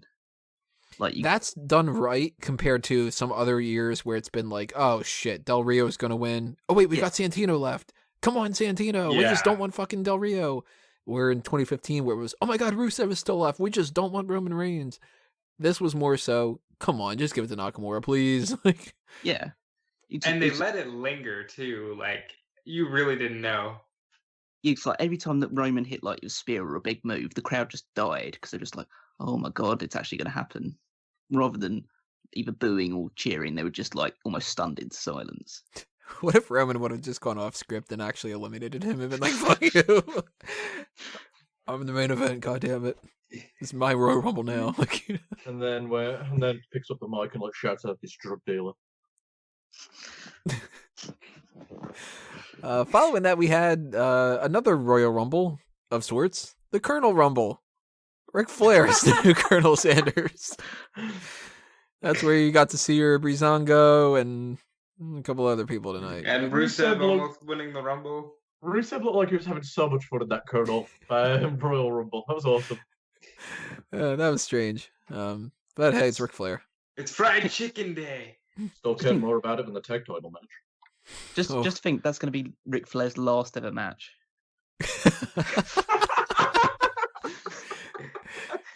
It's just like 92. That's But awesome. that did not give any kind of a boost for this because, man, following that, you get the Raw Tag Team Championship match. Jason Jordan and Seth Rollins losing to the Bar, new tag team champions. The crowd could not have given a shit if you had paid them all $1,000. And TNA has tried. Yeah, that crowd was dead. And what Jason Jordan did in the match didn't help. For the So story, this is, this is kind of how I'm approaching this. The story of the match was Jason Jordan's not pulling his weight, and we should boo him. Does that work for you guys? Because I didn't care about this at all, and I really don't think that Jason Jordan deserves the hate that he gets all the time. No. Interesting that they played up a freaking concussion angle a little bit there. And it was the most basic spot, too. He hit his, chest or shoulder first into the LED board, and they kind of sold it like it was a head bump. And he was just out of it the entire match. It's just stupid. Rollins worked a handicap match against the Bar, and it made people care about Rollins even less. I hate this whole thing with Jason Jordan. It needs to stop. Well, at least Seth lost again, which was good because he wore those stupid fucking tights. Yeah, you need to let it go. No, I don't need to let it go. He needs to regret his decision. This is worse than the freaking what was that stupid, ugly, metallic freaking outfit that he wore the one time? I remember. It was terrible too. The gold at WrestleMania. Oh yeah, Jesus Christ. Would it be better if he merged his pants with Zack Ryder's old pants and he only had one? You know what? You just reminded me of someone I hate even more. You're alright, Seth. They booked Jordan as if like getting a concussion during a match makes him a pussy, which is a dangerous line to tread. Essentially, Especially when you're not letting somebody work because of that. yes. Well, they Yeah. got to get you ready for Ronda Rousey. She takes legitimate punches to the face, and she keeps going. So they got to build you up. What if they did this because they were like, a lot of people want Daniel Bryan to be on this? How about let's do something where we talk about how if you have a concussion, you're a pussy. And we won't let you work a match if that's the case. They just like point at Bryan backstage throughout this whole thing. All right, so I thought the match of itself was like it was a decent story in itself, like of Jason Jordan not being able to like fight back after being taken out and not being able to help his partner in any situation, or not even attempting to help his partner. But I think the match just went on too long. You can only beat up like one guy for so long, and it starts to get a little bit phony. I didn't care about the length of it. I just don't care about this at all. Like, I did not like the idea of Jason Jordan and Seth Rollins winning those titles to begin with, and now that we just reverted back to the status quo, why bother doing that in the first place? I don't like that whole, like, you and you don't like each other, and you're going to team up, and you're going to win the titles, and how are you going to get along? And then right afterward, you're not. Like, okay, well then the whole point was just that they didn't. So why couldn't they have just lost their match to the Bar anyway? God, Jason's just been a bust. I just want them to start an abusive father angle and just get him kicked out of the company. Well, this is what ties into a match that we were talking about earlier, the Revival and the Balor Club, or the Good Brothers, or whatever. A couple weeks ago, I was thinking to myself, the Bar, they're so much better than I had given them credit for originally, and if Sheamus is able to go, I would be totally cool with seeing the Bar versus the Revival versus the Balor Club and have this triple threat hardcore type of match at WrestleMania. I think that'd be a lot of fun. I don't know what to do anymore now with this. Jason Jordan and Seth Rollins cannot win these titles back. What about Kurt and Jordan? That's the thing. What do you do with these whole things? Because, well, like, let's look at the Bar. The Bar are the tag champs right now. They're going to have to either lose them back to Jordan and Rollins on Raw, which I really don't want to see that's the case, or at Fastlane. I think they've figured out that was wrong, and that's why that got corrected. Probably. But they need something going forward. If we don't get the Raw tag team titles at WrestleMania, it'll feel a little bit weird, but it's going to be a pre-show match. I'm pretty sure. I mean, if it's just like the Bar and Gallows and Anderson and Revival, it's going to be a pre-show. And this is all leading down, whether we like it or not, it's leading to Seth Rollins versus Jason Jordan at WrestleMania. It's going to be happening. Not. See, I don't know what's going to happen. I don't know think about that's that. the long run? 100% that's the long run. Sure, This is like you're not sure it's just not a throwaway Fastlane match? That's the thing I'm hoping. I'm hoping that that's just a Fastlane match and that leads to something else. Whether it's... I don't know what else you do with Rollins at WrestleMania at this point. Like, well, right now, a lot of people have, no idea where they're going at WrestleMania. I mean, Rollins, there's Dean Ambrose. I mean, we don't know what he's doing, if he's even healthy. Bray Wyatt and Matt Hardy, I imagine, are going to get wrapped up with their feud soon. Finn Balor's got no opponent for Mania right now. Yeah, well, that is where things get a little strange. Finn Balor is somebody that I think that, based off of his performance tonight, they need to figure out something decent for him to do. And he might be teaming up with the other two members of the Balor Club. And if you do something like that, then we could get some kind of 3-on-3 sort of scenario or whatever. But you can't do Rollins and Ambrose and Reigns. And you can't do Rollins and Jordan and somebody because that's not a trifecta. And you can't do the Bar and one random extra person unless they bring somebody into the mix. But Jordan and Rollins on their own, talk about a pre-show match if you need one. That's not... Maybe we're looking at this wrong and the Jason Jordan story is not going to pay off at WrestleMania. Maybe it pays off later down the line and Jason Jordan's just one member of the 30-man Andre the Giant Battle Royal. Well, that's where I was going with Balor. Like, Balor wins the Battle Royal because he's an extraordinary man that can do extraordinary things. I don't know. Rollins, though, could be a potential person for that, too. If he doesn't have anything else better to do. Hope not. Well, what else has he got? I mean, maybe Rollins versus The Miz for the Intercontinental title if Braun Strowman isn't doing something else. That's what I was thinking for Balor. Maybe Balor, Miz. I don't know where I read this, but isn't The Miz missing Mania? No, he's apparently got a big match at Mania. Like he's going to have one of the top matches. I heard I was having a kid. Maurice. Yeah, Maurice Maurice. is expecting around that time. I think it's supposed to be April 6th is her due day. So Well, that's sort of one of those things where it's like, well, you never know. I mean, people end up being late, people end up being early. You also got to wonder what about if there's complications? Like, Yeah. it just seems weird to try him in for that crucial spot, but Mm-hmm. And if you are going to screw over somebody like a Braun Strowman, have some kind of match booked for WrestleMania, and The Miz isn't able to show up, what do you do with a Braun Strowman? You know, you got to Well, I call think they something on the spot. well, they made Braun- it really clear that Braun isn't done with Lesnar and that he's really not human, and he'll have a big spot at Mania, even if it's not with The Miz. I assume it's with Triple H. Well, that's another thing too. Is it Braun Strowman Triple H? If that's the case, that opens up Jason Jordan and Kurt Angle to fight each other. Mm-hmm. But Balor opens can't up have- Kurt and Jordan to team again together against the Bar. But do we really put these guys in matches just to put the part-timers in matches? You know what I mean? Yep, And- they do. At this point, yes.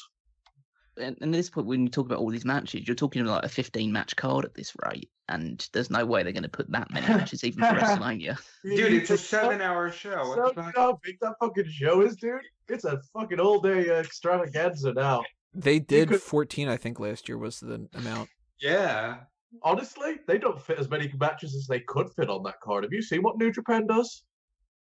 They could They put usually do about 9 or so. They could do about 24 matches if they wanted to. I'm not saying they should, but WrestleMania's got way more room than they need.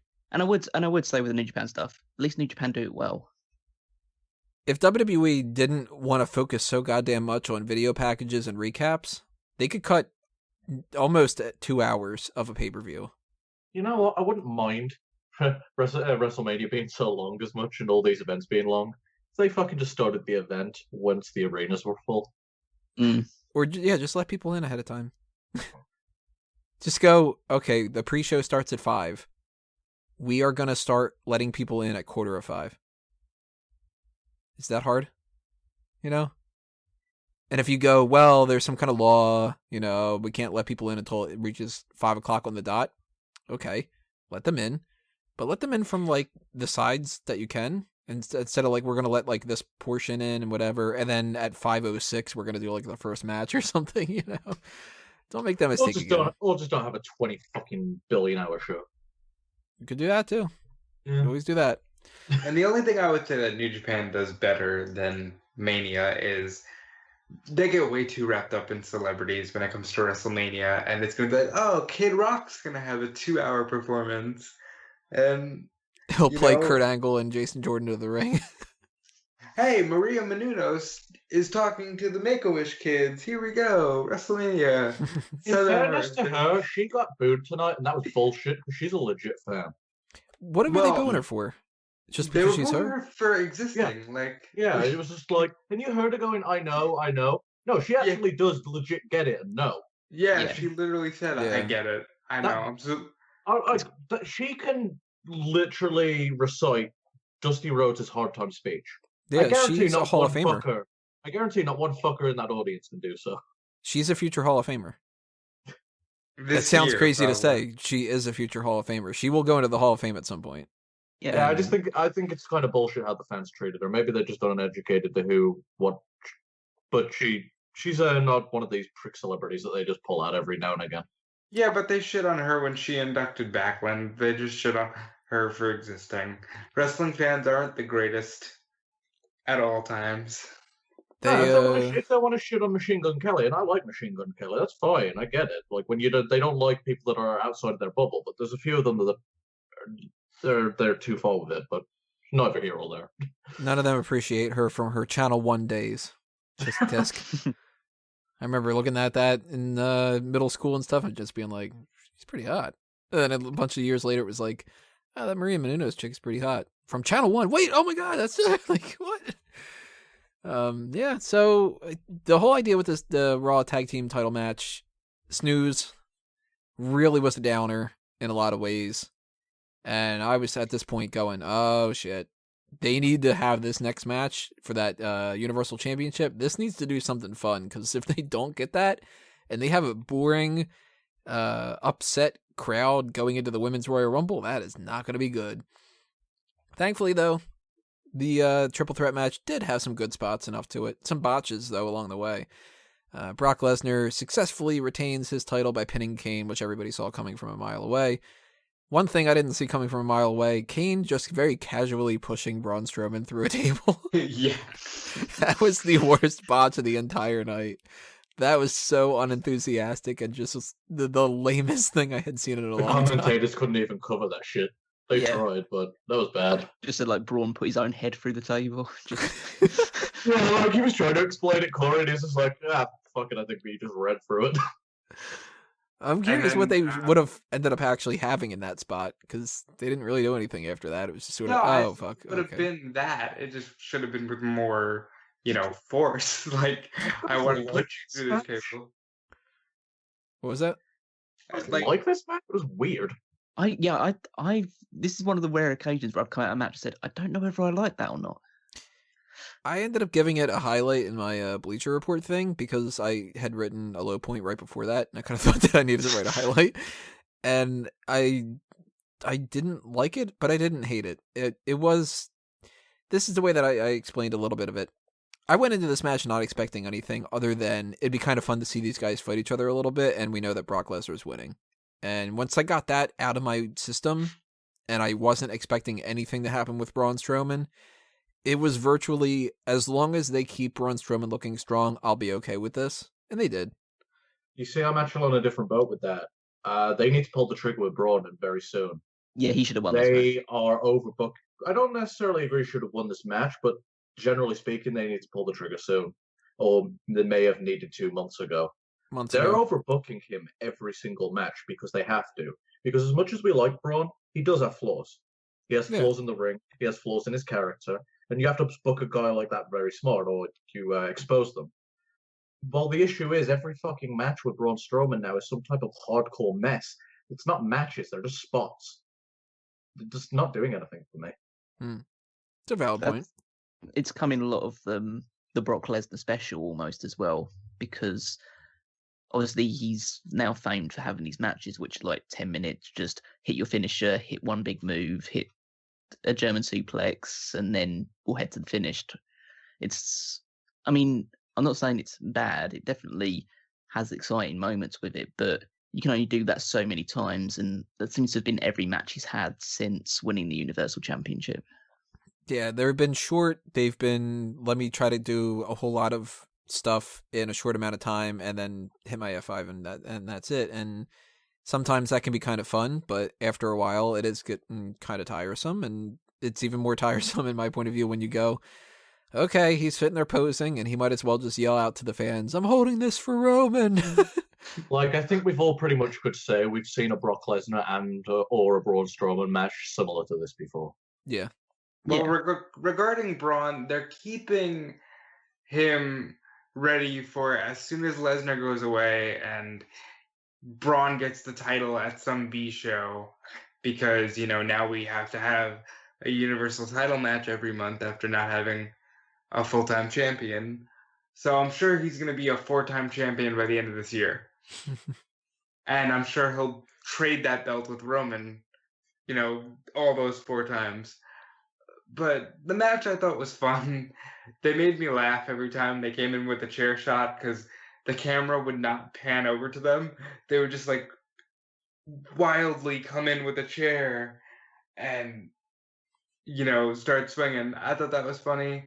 I thought Kane getting F5'd on the table and it not breaking. Yeah, and then collapsing after he was just sitting on it. Yeah, Kane is too fat. That's okay. He's going to go be mayor of Tennessee, or maybe GM of 205 Live. I don't know.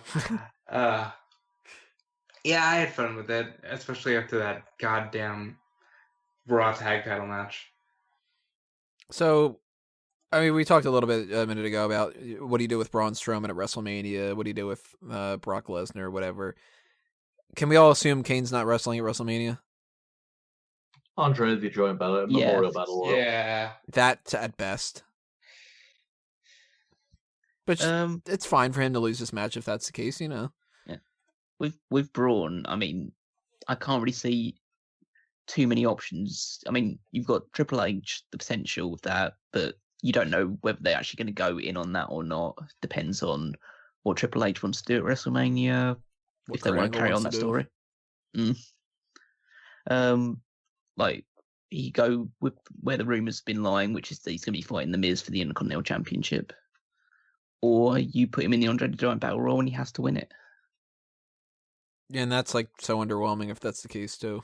Yeah. Well, all of those options are pretty underwhelming. I don't want to see Triple H in 2018 fight a big bad Braun Strowman. You know what would probably work if you wrestled Mark Henry and Henry fell on? Feed him more, perhaps? Well, that's another thing too, is what do you do if Brock Lesnar leaves, which we don't know if that's going to be the case or not. And there's also the discrepancy. Does he leave after WrestleMania, or does he extend his contract into the summer and leave around SummerSlam? Who do you pair up with these people in the next future? Is it against, like, you know, Braun Strowman versus a Bobby Lashley? Is it Braun Strowman versus Killian Dane? Do they give him a big push in the future as like the next Braun Strowman kind of a thing? Because there's not many people that Braun Strowman hasn't already fought yet. Samoa Joe is the only one I can think of that's going to make something that's worthwhile. Can't do Undertaker. You could always face Big Show again. Yeah, can't do that anymore. The issue is he's had so many goddamn matches with Reigns, who is one of their biggest guys. Yep. That feud is so overdone. I guess you just move him to SmackDown and make him the face there. Yeah, it's going to be tough. You could move him. Don't count out that match with The Undertaker, because you never know with old Big Mark from Texas there. He might just decide... Mark Henry? Oh, so we're all on board for him falling now on top of it. Got it. Yeah. You mean the upcoming general manager, Mark Henry, for 205 Live? Oh, yes. They're going to fight in a 205 Live special. Hey, if he's going to wear that salmon suit, he can be the GM. Yeah. Well, we will find out more information about that kind of stuff when it comes over the next couple of weeks, even probably tonight on Monday Night Raw and tomorrow on SmackDown. But the final match that we had for tonight was the 30-woman Royal Rumble match, first ever women's Royal Rumble match. And we start off with two of the four horsewomen, Sasha Banks and Becky Lynch, getting into a couple other people here, Sarah Logan, Mandy Rose.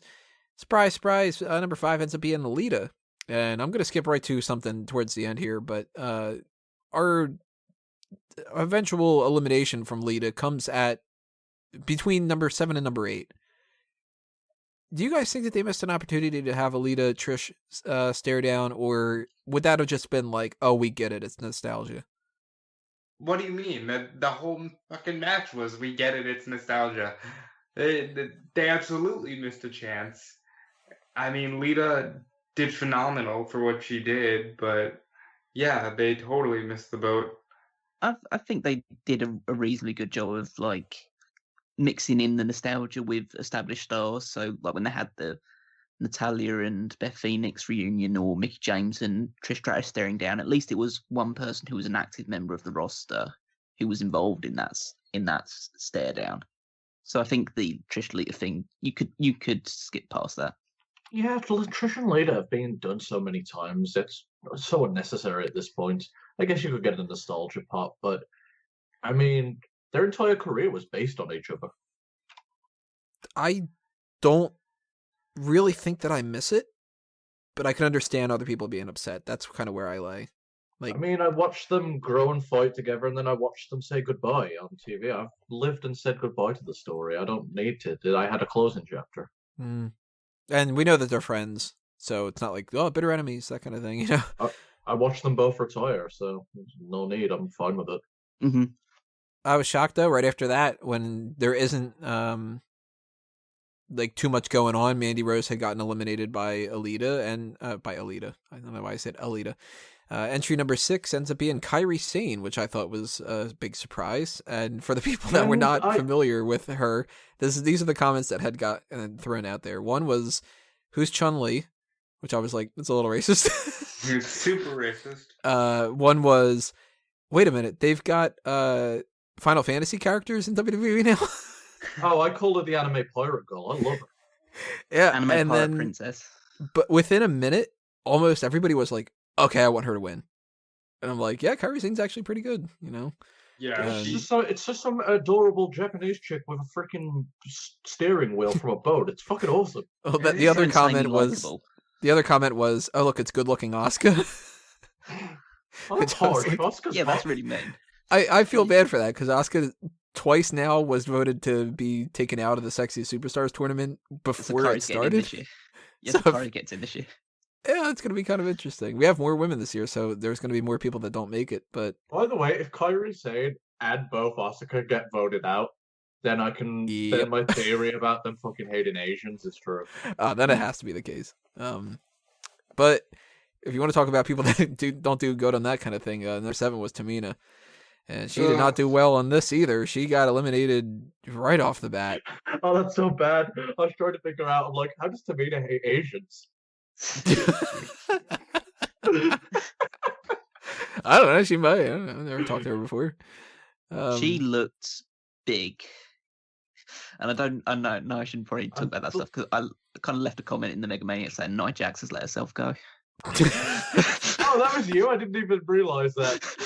Oh, wow, that is actually made for you. Well done. Yeah, I have my moments. I thought they were gonna go the whole Undertaker versus Shawn Michaels Devil vs Demon route with the white and black and have Nia versus Tamina face off. Well, yeah. What was up with that ring gear?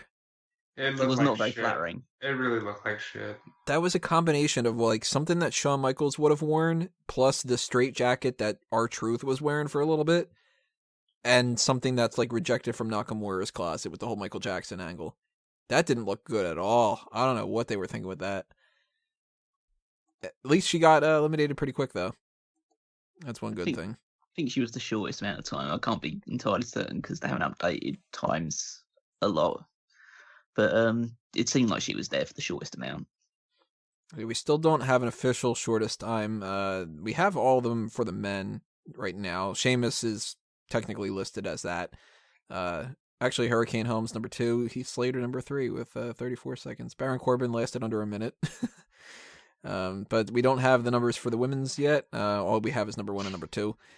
And I'm assuming that nobody broke that because I don't remember anybody else getting eliminated before the next number had come up except for Vicky Guerrero, which she came out number 16, was eliminated by a bunch of people and stuff. We'll talk about that in a minute. But oddly, entry number 7, Dana Brooke, not only does she last longer than what any She of us throws were... out Kairi Sane like a bitch. Yeah, she eliminated Kairi Sane. Like, she lasted a full extra person, and I didn't get to see who eliminated her, but it might have been number 9, which was Tori Wilson. It was Tori Wilson because I made the comment of, oh my god, Tori Wilson's my favorite wrestler. You want to talk about, I hate to reduce it to this kind of talk, but we were just making fun of Tamina. You want to talk about somebody in white who pulls it off and looks fucking fantastic. Tori Wilson, man. What?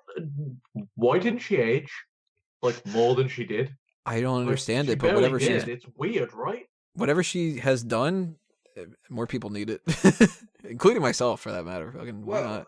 Yeah, we could all use it. She ended up getting into fitness, didn't she? Like, and it shows, and she looks like Kelly actually in shape and, looking good. Well, Tori, one thing that she didn't really improve on is her wrestling skills. I didn't think she was all that bad, to be honest, compared to some of the fuckers we had come down. Well, she wasn't the worst, that's for sure. But And, she her was never... era didn't emphasize wrestling, so, She was never a wrestler's wrestler. She was always eye candy, and she did more than what I was expecting her to do. This was around about the point in the match where I started noticing that Stephanie McMahon, who was obviously on commentary for this I match, was just about was to say that. literally like almost. It felt like she had Cole and Corey Graves by the nuts. And They every did time not they said like something, being out there. yeah, with every her. time they said something that could be slightly misconstrued, she just tugged it and saying, "All right, well, they're actually making history right now, so stop talking." What happened with that? Because I mean, too many people talking and stuff, I couldn't hear the commentators. She was like, anytime they said something which could be seen as like slightly sexist or slightly talking about like women like way the women looked or the way they were doing something slightly wrong almost, or they weren't experienced in the Royal Rumble situation. She was like going, well, they're making history and this is like a really important match, so just shut up for a second. And she was robotic, man. Like, for someone, I really thought she was going to bring some intensity, and she just was like, look at her go. Oh boy, they're making history, guys. I Hey, don't think Corey. that's entirely fair. She was fine when she had banter backwards and forwards with the commentators, but when she's just trying to do play-by-play, which isn't her fucking job. Right. Well, commentary in general isn't even her job, let alone the hardest job of the bunch, which is to Don't actually tell make me play-by-play who's throwing interesting. right hands. Don't tell me who's trying to eliminate people. You have someone for that fucking job. But she didn't need to be out there, period, you know? I don't mind if they want to add her commentary to it, but let the guys do their job. Do you guys think that it was a mistake not having her actually pop up in the Royal Rumble? Yes. Yeah. I would have liked to have her to have a Vince moment where she would have been like, well, I'm the best fucking woman, and then her got eliminated all by the Divas. Every Yep. one of them. It would have been awesome. I was kind of expecting her to potentially get the shortest amount of time, because I thought maybe she would want to be the one that falls on the sword. Just sort of like, wouldn't it be great if they all eliminate me, because I'm the one that, like, if they're going to make fun of somebody, at least I'll make fun of me, that kind of You know thing. what would have been great if she got eliminated by Vicky. Well, I was going to say they would have done that, but they had Vicky to be the comedy foil, like they always treated her. Well, she didn't even last the shortest amount of time, though. It seems like Tamina did. Yeah, well, that's Tamina. But I mean, when I saw Stephanie come out with wearing what she was wearing, I thought, no, there's no way she's getting in the ring, because it looked like she could have fallen out of the top at any point if that was to happen. I kind of thought she might have had something underneath there, like a singlet type thing. So I didn't roll it out yet. But Well, we're going to talk a little bit more about the end, but I got to say, I hate this thing with Stephanie where when she's interacting with the Kurt Angle and with the men, she's a bitch, right? That's her thing. She's the head bitch. She's proud of it. She loves being a bitch, all that. As soon as she deals with the women, it's like, hi, everybody. I love the fans so much. Thank you all for coming. And I'm so happy and blessed to be here. And we thought that the whole way through. And then when Ronda gets out there, she gives it this death glare and she's instantly back to being a bitch. And I was just so confused by Stephanie McMahon tonight. well, we'll definitely talk about how confusing that ending was. We had Sonya Deville, Liv Morgan, Molly Holly pops up, immediately gets a response of just kind of like, oh, short hair, look at that kind of thing. What do you guys think about Molly Holly? She took a bad spill at one Hire her point. back. Hire her back now. When she got dropped, I just went, ow. And damn, she did the Molly go around, and I thought she knocked Sasha Banks out cold. Like, I really enjoyed one thing about this match was the Four Horsewomen kept posting up for all of their idols and the girls that preceded them to like hit all their big spots. I appreciated that. A lot of fun. I thought it was kind of funny that she was adamant on social media of just like, nah, they didn't call me and stuff. And it's like, you're not fooling anybody. You're not fooling a single person. No, I'm not going to be there. No, they never called me. It's a shame. I would have done it. Wink, wink. Rule of thumb, if people are asking you if you're going to be there, best thing you can do is say nothing. Yep. Yeah, because the people that don't show up are the ones that say nothing. The ones that say, I'm not showing up, do. Lita went out of her way to be like, oh, I guess that they didn't invite me for the Raw thing and whatever. Like, kind of throwing out some speculation there. But Trish didn't say anything. And the people that didn't show up for this, that could have potentially showed up, didn't say anything. You know? So well, some people say about Trish, it seemed like everybody thought Ronda was going to come out. And then when Trish came out, there was a bit of deflation in the air. Yeah. Well, that's because it's number 30. I think at this point, number 30, if you've got multiple options, people are always going to be a little bit disappointed. Yeah. Trish is like a perfect number 30. I mean, being realistic, if we're going, all right, guys, we're going to put it together a women's Royal Rumble, who would be a big name to have at number 30? Yep. Trish Stratus, obviously. But I just think people had it in their heads that we're definitely getting Ronda. Well, that's the thing is, there is no person who would have been better for number 30 other than Ronda Rousey. It's because of the damn placement of the match. It became like, okay, we got to get Ronda. I began to wonder when Trish was 30 if we were going to get Trish announcing that she was going to fight Charlotte, and they were going to try to pitch that as the big yay Actually, women's you know wrestling. what? You have a point. I don't think they would have chanted for Ronda if that didn't main event. Yeah, they wouldn't. It became like, okay, we have to get Ronda now, right? Mhm. And nobody could have foreseen actually getting her in the way that we did, because it just was very confusing. Well, number 13 was Lana, who had a massive pop, and I'll come back to Lana in a second, because number 14 was Michelle McCool. Not the biggest pop, but this is where I started to notice this trend that had carried on for different things. I know people are going to bitch and complain about this, and I think that there's at least some legitimacy to it, but I do want to preface this by saying I think that people get butthurt over way too many things nowadays. Lana comes out, she gets one of the biggest reactions of the night for Rusev Day. Michelle McCool comes out, gets one of the biggest reactions, what's going on, if you count people chanting for The Undertaker. This kind of continued on with this idea of rooting for the people in other kind of ways, and with the Bella Twins ended up being another one of those. And the first thing I want to ask you guys about Lana, what did you guys think about her position here? Do you think that she did a good enough job being somebody who hasn't been doing a whole lot in here? She only lasted a little bit of time. Yeah, she did great. I didn't find any problem with what she did. Michelle McCool. Oh, go ahead. I'm interrupting. She was fine. She was rather non-consequential. Wish she'd wear her fucking hair down.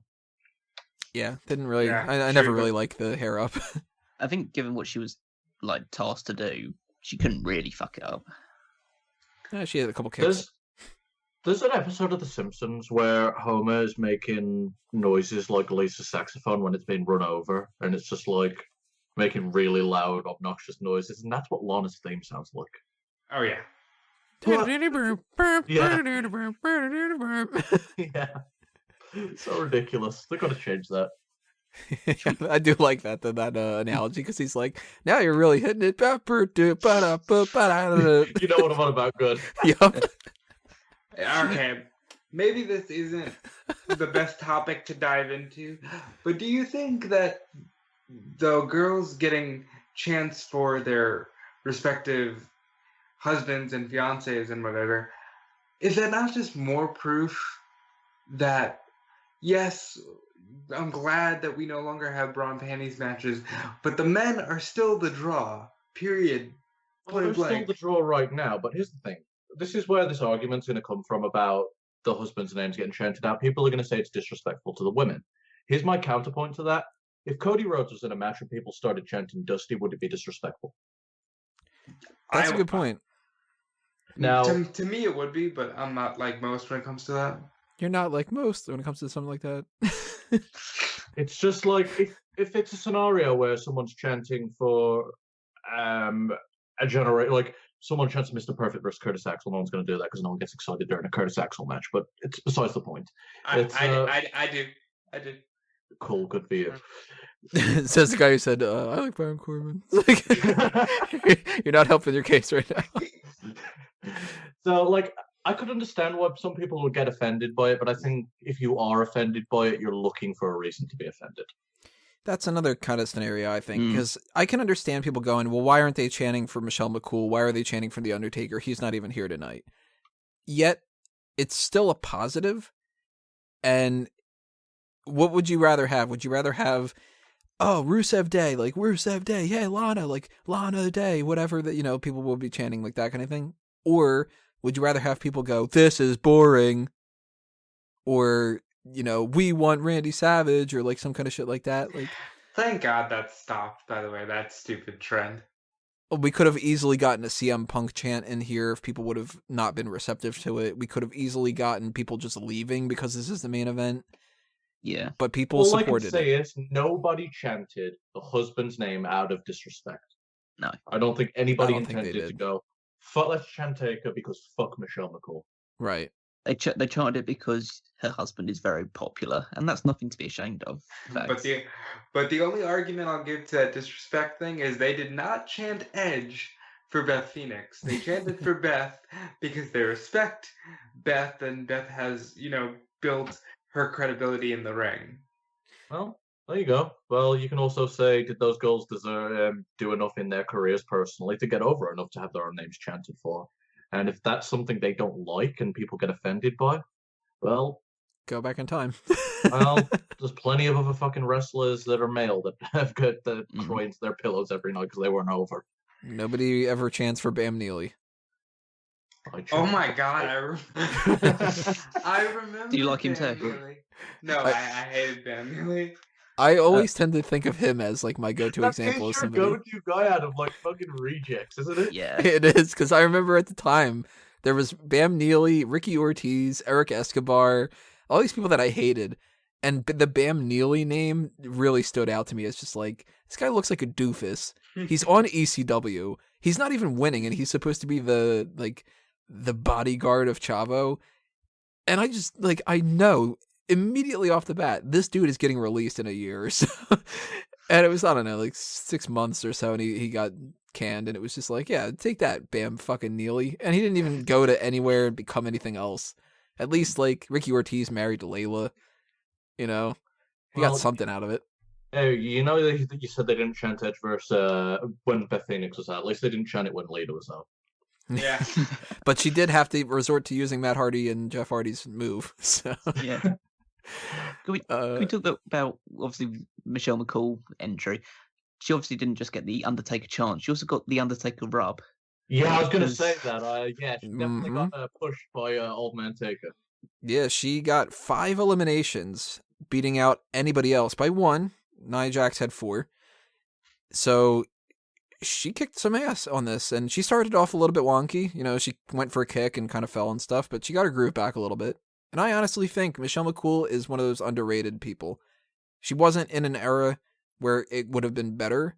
And arguably, maybe if she was in this current era and she would have been, 10 years ago or that kind of a thing, maybe she would have been better, maybe she would have been worse, kind of in comparison. But I can agree with that, because I always give the Bella Twins shit because they've always been around in a period where they could have made wrestling better, but they never tried. Michelle McCool was around in that period, and she did try. Yeah, she tried, and she ended up having some of the better matches that had happened around that time frame. You could tell that she was actually trying to be a wrestler. Her and Layla both tried, and then you had on the other brand, on Raw, you had the Bella Twins, who were absolutely the shits, and ended up being in the fucking Final 4 tonight. Wow. Well, the Bella Twins, their first couple of matches, I thought, they've got some potential, but then they didn't improve for years. Do you thought they had potential when they first fucking debuted? I thought they were garbage then, and they're not much better now. I thought that they had a shot. They were kind of doing the Kane thing. I always respected Michelle. That's why I didn't hate that she was cleaning house, because I thought that, I always thought she was good. I feel like she deserves a chance in this era. As far as the Bella Twins, I get it. They are the female equivalent of Cena, and one of them is even engaged to Cena.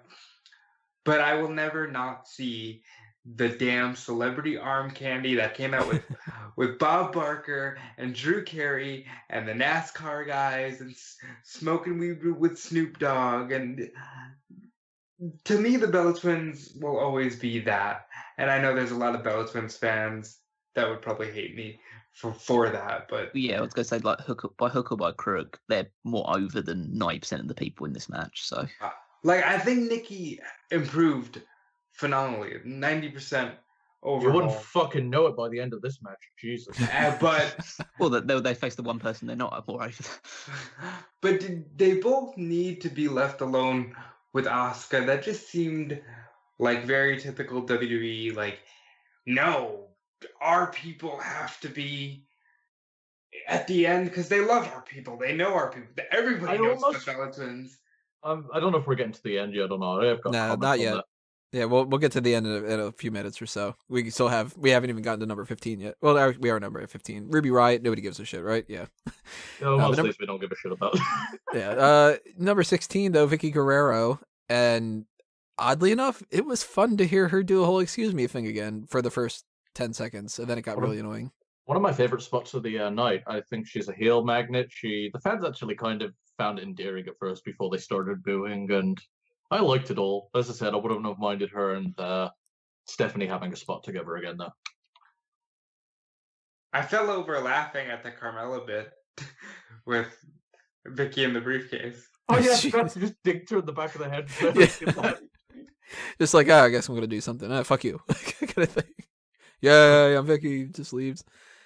Yeah, Carmella comes out, Natalya comes out, Kelly comes out, which she was one of the ones that was a fairly certain one that would end up showing up. Michelle McCool gets eliminated by Natalya. Probably a little bit of a spillover of the fact that they were in the same era at the same time, so, they're friends. Naomi comes out, and Naomi, pulling out some stuff left and right. She's doing some hurricanranas and got a lot of energy behind her and stuff. And it's sort of like, it's a shame. There's no way that you're going to win. And then Becky gets eliminated. And I was really surprised about that. Not only because I thought that Becky would last till the final four, but also because I thought, at the very least, that Becky would be out until all three of the three horsewomen that were in the match, at the very least, were out. And Bayley hadn't shown up yet. And I was like, oh, wait, we're not going to have like a three-way stare down with this? Okay, that's fine. It was just out of nowhere. It's like, I would have thought she would be given some sort of shine in this match, other than the fact that she started it. But I don't think they're that high on Becky. I think they've never been that high on Becky. I think she's always been kind of the extra one. Sometimes it feels like that, but then sometimes it also feels like maybe Bayley is. And no, I've always got the vibe way more from Becky. Well, didn't you get an email, Tony, from like somebody saying, I'm going to cancel my subscription because they eliminated Becky? I've gotten lots of comments throughout the night. I'm not gonna, read them out loud from everybody and stuff like that. But yeah, somebody was very upset about the idea that Becky Lynch was eliminated and that they are gonna not watch until Elimination Chamber. But anytime anybody says they're not gonna watch, I always just kind of go like, all right, yeah, tell me when you actually do watch again, because it's probably gonna be in 12 hours. Yeah, that'll show them you'll continue your fucking subscription until the next pay-per-view. And wait, you're not stopping for a month or anything. You're not showing them anything. Yeah. Oh, fuck. I hate fans. Can we kill them all? Yeah, I think we should. I think that should be... I mean, we have the mailbag next week, but the week after that, I don't know what the main event is. So, kill all fans. Wrestling fans, should they all die? Kill all humans, too, while we're at it. Be a little Bender special. With Blackjack and Focus. Can we go back to Kelly entering, because it's like a wrestling devolution happened then? Yeah, it was like it was the entrance was the only part she did get right. Oh man, she did not work out all that well. She was struggling here and there, and she looked good. So it's not like one of those things where Jimmy Snuka pops up in the 2008 Royal Rumble, and you're like, holy Christ, he needs to go into a hospital right now. She's one of those she's like one of those people that, like you say with like Michelle McCool and Layla, I think Kelly actually did try hard to get better. She just Absolutely couldn't. Not. I think she did try to get better. She just couldn't. Callum on this one, she did show some improvement, and there was a time that they were pushing her to be the Divas champion.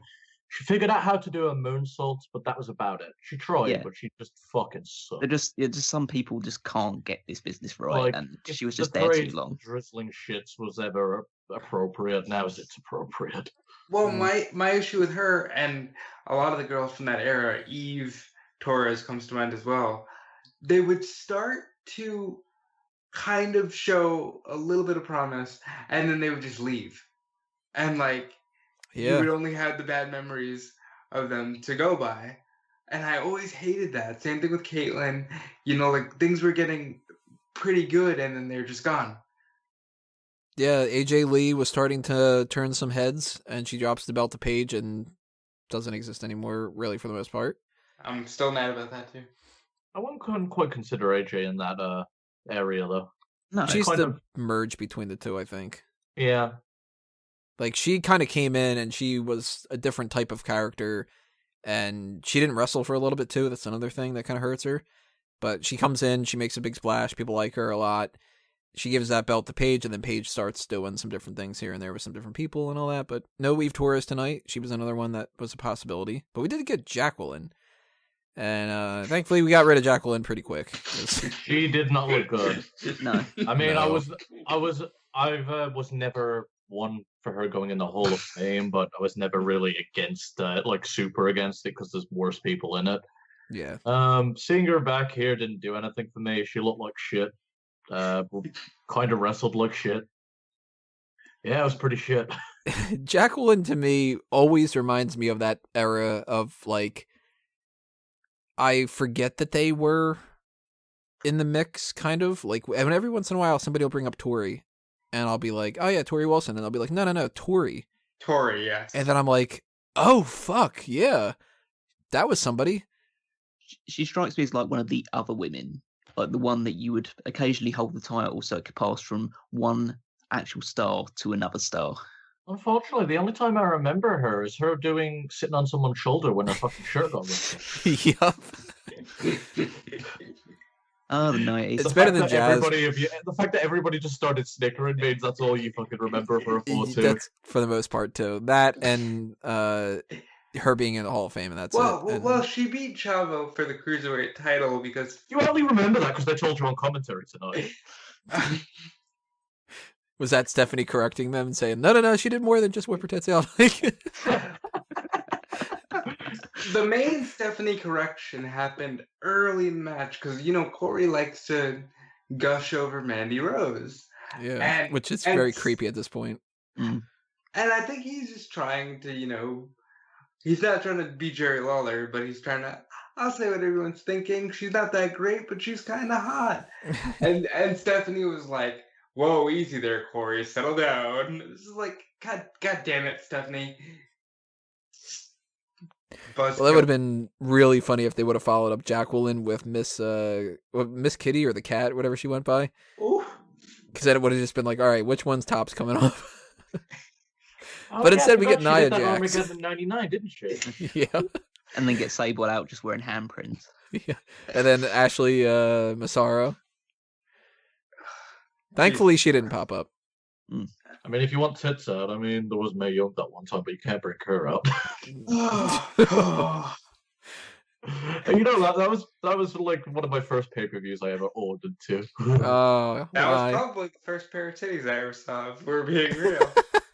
I was like 6, 7. Hey, at least it ties into the Royal Rumble. It was 2000 Royal Rumble. It absolutely was. See, progression, folks. We're not just flashing old ladies' titties anymore. Now we're wrestling. And the women tonight were allowed over the top ropes like big girls. Was anybody else afraid that was going to I cause was an accident? fucking fearful that they were going to throw for the middle rope. I prayed that wasn't going to happen. Well, especially with Vicky, I was just like, oh no, Vicky can't take this bump.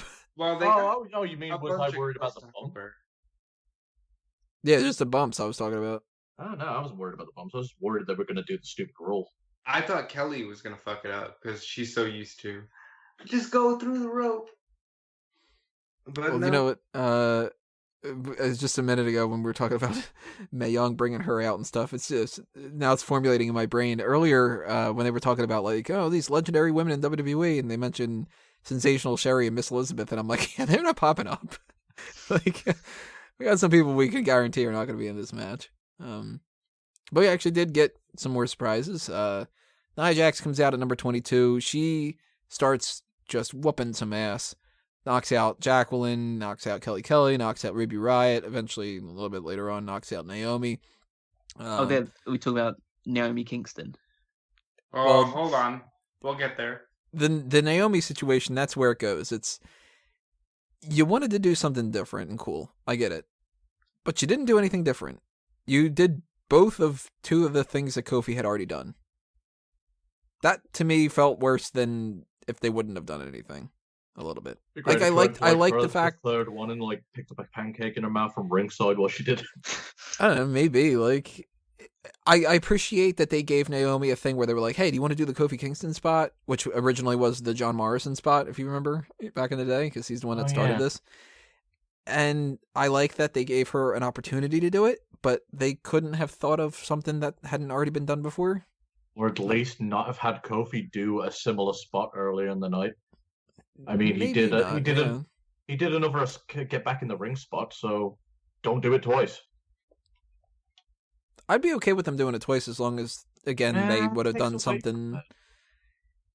With 30 people, and then another 30 people, if 2 people do that, I don't think it's too crazy. I can see your point, and I don't think that it's that's the whole unjustified. issue with having too many of the same gimmick matches. You don't want to do too many of the same gimmick matches because there's only so many spots and you don't want to fucking blow them all.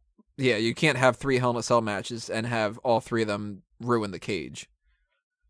And if this is going to be the standard going forward, they need to try harder to make them that much more special.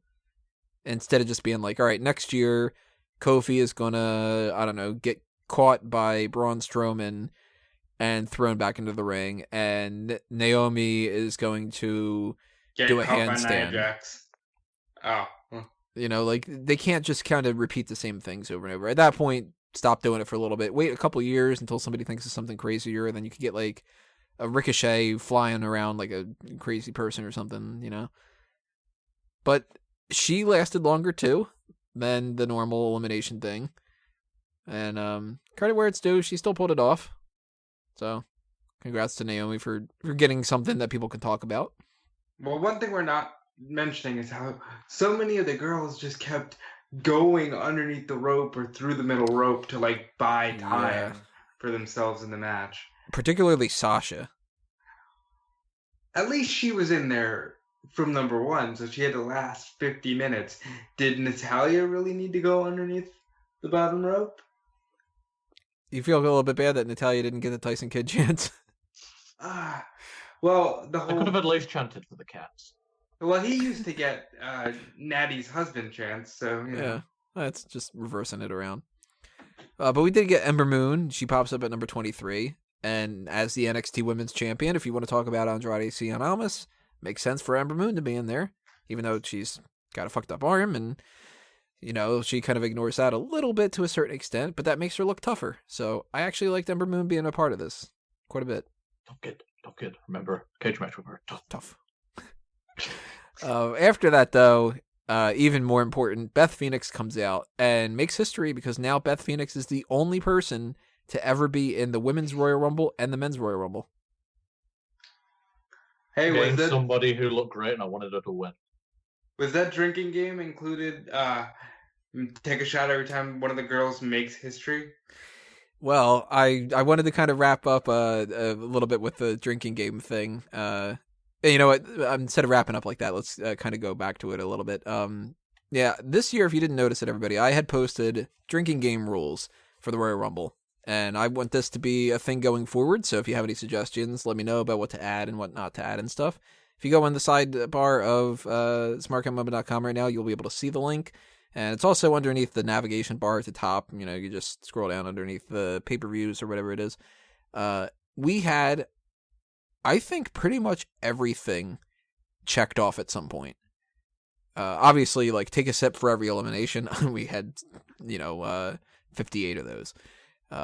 Trending hashtags on Twitter, I'm pretty sure that they've mentioned that. A lot of the whole, like, what the, and are you kidding me, and oh my, and whatever. We got returning legends all over the place, people eliminated with under 90 seconds. There's a thing that says Kofi Kingston or Shelton Benjamin does something crazy to save himself. Now I got to change it to Kofi Kingston or Naomi. We got people being eliminated by their tag team partners. We got records being broken. We got no celebrities this time around, except for if you count Maria Menounos, but that doesn't really count.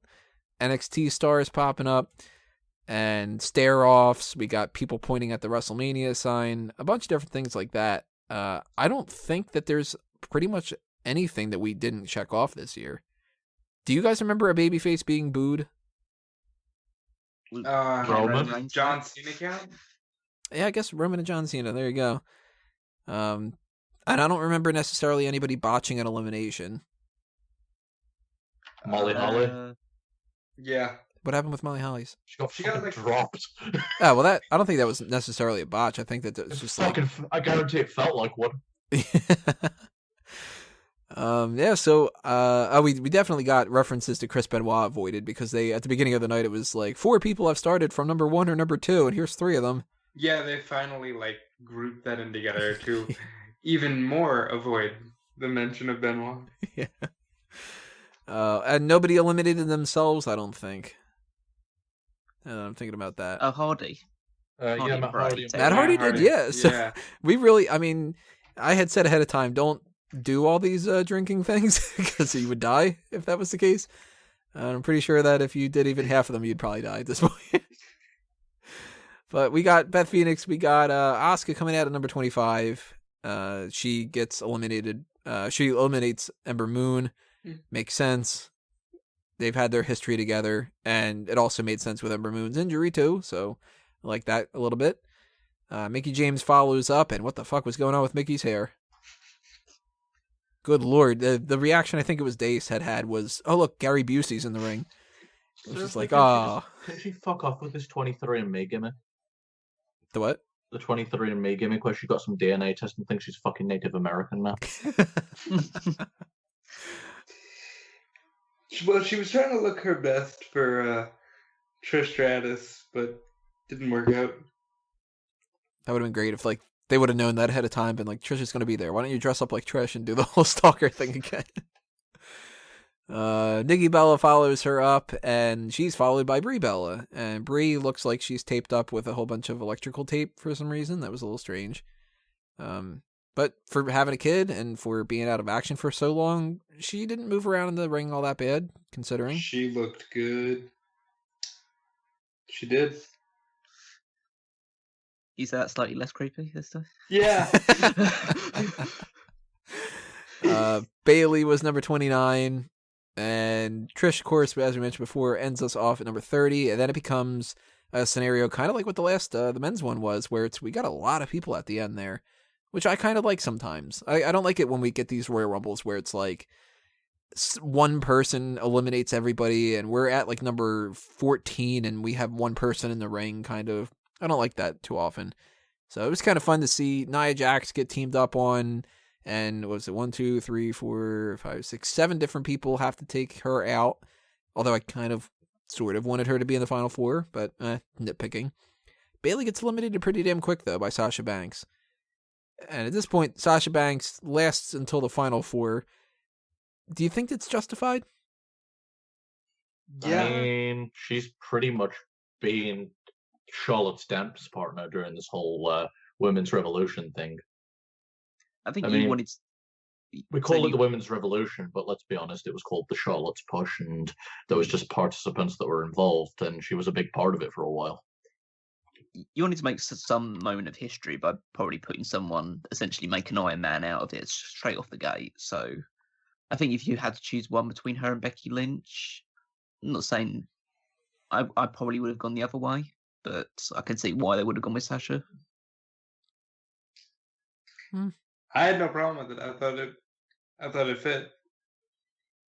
I kind of was hoping that it would have been Becky. Sasha, to me, she's losing a lot of her steam. I'm getting a little bit sick and tired of her because it seems like she's sort of feeling a little bit entitled. Well, I think I've been sick of her for a long time. I've never really understood quite why everyone was so in love with her. She started fizzling out well into by the time that she had a Falls Count Anywhere match with Charlotte, she'd fizzled out for me. I think it played into this match quite a bit because she was showing a lot of heelish tendencies towards the end of the match, like the way that she took out Bailey, the way that she took out Trish, like getting really into her face, saying that she was the boss, and she was heading on to WrestleMania. And then when she was attacking Asuka towards the end, she led a 3-on-1 attack on them. So I think she's turning heel pretty soon, and I think she needs it. She does need it, and we thought she's been turning heel before though. She's teased this so often. I wish they just pulled the goddamn trigger already. It was just after WrestleMania. Yeah, it's the issue. You can't really do it, and she needs it now because she started to sow the seeds for it. But you can't do it now because she's not going to have a big match for WrestleMania, so you've got no payoff to it. Yeah, they kind of shot themselves in the foot. Well, we ended up with the Bella Twins and Asuka at the end here after the Bella Twins turn on Sasha after forming a little bit of an alliance. And then, of course, the Bella Twins turn on each other with Nikki Bella taking out Brie. And it ends up being Nikki and Asuka. And, I mean, anybody worth their salt is going to go, yeah, Asuka's going to win. But at the same time, there might have been a little bit of just uh-oh, are they actually going to go with Nikki? There was a seed of doubt in my mind just because of who her husband is. That was me the whole time. And as far as this match goes, I've been easing up on Nikki Bella. I'm going to take back every fucking thing. I'm going to basically everything. How I've eased up on her, forget all that. I'm back on hating her again. She fucking just proved why she cannot be trusted in these positions, why she doesn't belong in these positions, and to be quite honest, well, she's not fucking valuable to the roster anymore. I didn't have a big problem with her. That fucking ending was so clunky. She killed the entire buzz in the arena. I think that isn't going to go down as anything that we really think too much about. No, because the Especially entire with how ending it was ended. overshadowed. Yeah. The finish was so fucking flat. She just kind of fell off the end. She fucking fit.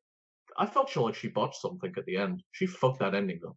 You realistically, the way it should have ended is you could have Nikki come close to throwing Asuka over the top, but then you have Asuka fire up, basically beat the shit out of Nikki, and then dump her over the top. That's the way What it they should should end. have done is Nikki should have been the one to go out, and Brie should have been left in there because she's the only one that's slightly fucking competent. Well, if they would have just had the Asuka head scissors take over, that would have worked. Hey, what about Kelly's head scissors? That's really good. Well, that needs to start to work before it finishes. I forgot to mention that earlier. Fuck me. Worst head scissors I've ever seen. And she did it to Michelle, and did you notice the people popped because they thought Michelle was going to catch her for the tombstone? Yeah, so we get a little bit of a celebration with Asuka winning, and Alexa Bliss and Charlotte go into the ring, and this is around the time frame where, based off of Nakamura, we're going to have her go, I challenge, and then point to somebody, but instead we get Roddy Piper popping up on the screen, essentially. And Ronda Rousey comes out. I don't mind that, because for those that don't know, Roddy actually did give Ronda the blessing to have the name, and that jacket she was wearing was Roddy's jacket, so that was cool. Yeah, I mean, I didn't dislike that. I did get a little bit confused about how the theme of Freaks and Geeks popped up. Because it's a walkout theme in UFC. I didn't know that, and I was just kind of like, wait, something's happening. It actually fits her. When she walks out to that, it's quite badass in the UFC, and she looks pissed off. It's pretty awesome they bought the rights to that song for it. You couldn't have a Ronda Rousey entrance without it. It wouldn't feel right. Well, talking about a Ronda Rousey entrance that doesn't feel right, she pops up, and she wasn't in the match. She just steals all the thunder away from Asuka, and shakes everybody's hand, sort of, and leaves being like, hey, I know that Asuka just won the first ever Women's Royal Rumble, and she main evented the Royal Rumble, and this is historic, but LOL, I'm Ronda Rousey, fuck you all. She's actually not here to be at WrestleMania, she just wanted to point at the sign. Yeah. Maybe. No pyro at the sign this year. Well, no, they can't afford pyro. Not even for Ronda, apparently. They don't even have Ronda pyro budget. I was getting a little bit worried, though, that it was like if Nakamura points at it, and then if Asuka points at it, and we're not getting any, and then if it would have went off with Ronda, that would have been like, oh my god, that's so bad. That would have been awesome. I wish they'd done it and then they did confetti. But this has to be what I had mentioned before. It has to be Asuka versus Alexa Bliss with Nia Jax involved. It can't be just Asuka versus Alexa Bliss, because it would be a 2-second match. And Ronda Rousey has to fight Charlotte, because it wouldn't make any sense at all for this to be some kind of scenario where, I know some people were thinking Ronda versus Asuka at WrestleMania. Well, Asuka's winning the title match at WrestleMania, not the title. So you said something there, though. You said it'd be a 5-second match. What has Ronda done in every one of her fights? No, the Asuka Alexa would be 5-second match. Okay, I thought you were saying Ronda Alexa. No. Alexa has to be with Asuka and Nia. They've got to do that. And Charlotte and Ronda makes so much more sense. There's no other option on SmackDown. It has to be Ronda Charlotte. I prefer doing Ronda and Alexa. Then what do you do with the whole... Do you do Asuka Charlotte and just skip to that, kind of? Yeah, Asuka Charlotte's going to be a better match. And Asuka versus Charlotte's a better match, and then Alexa is somebody that's tiny that Ronda can ragdoll around. She does that arm dislocation thing.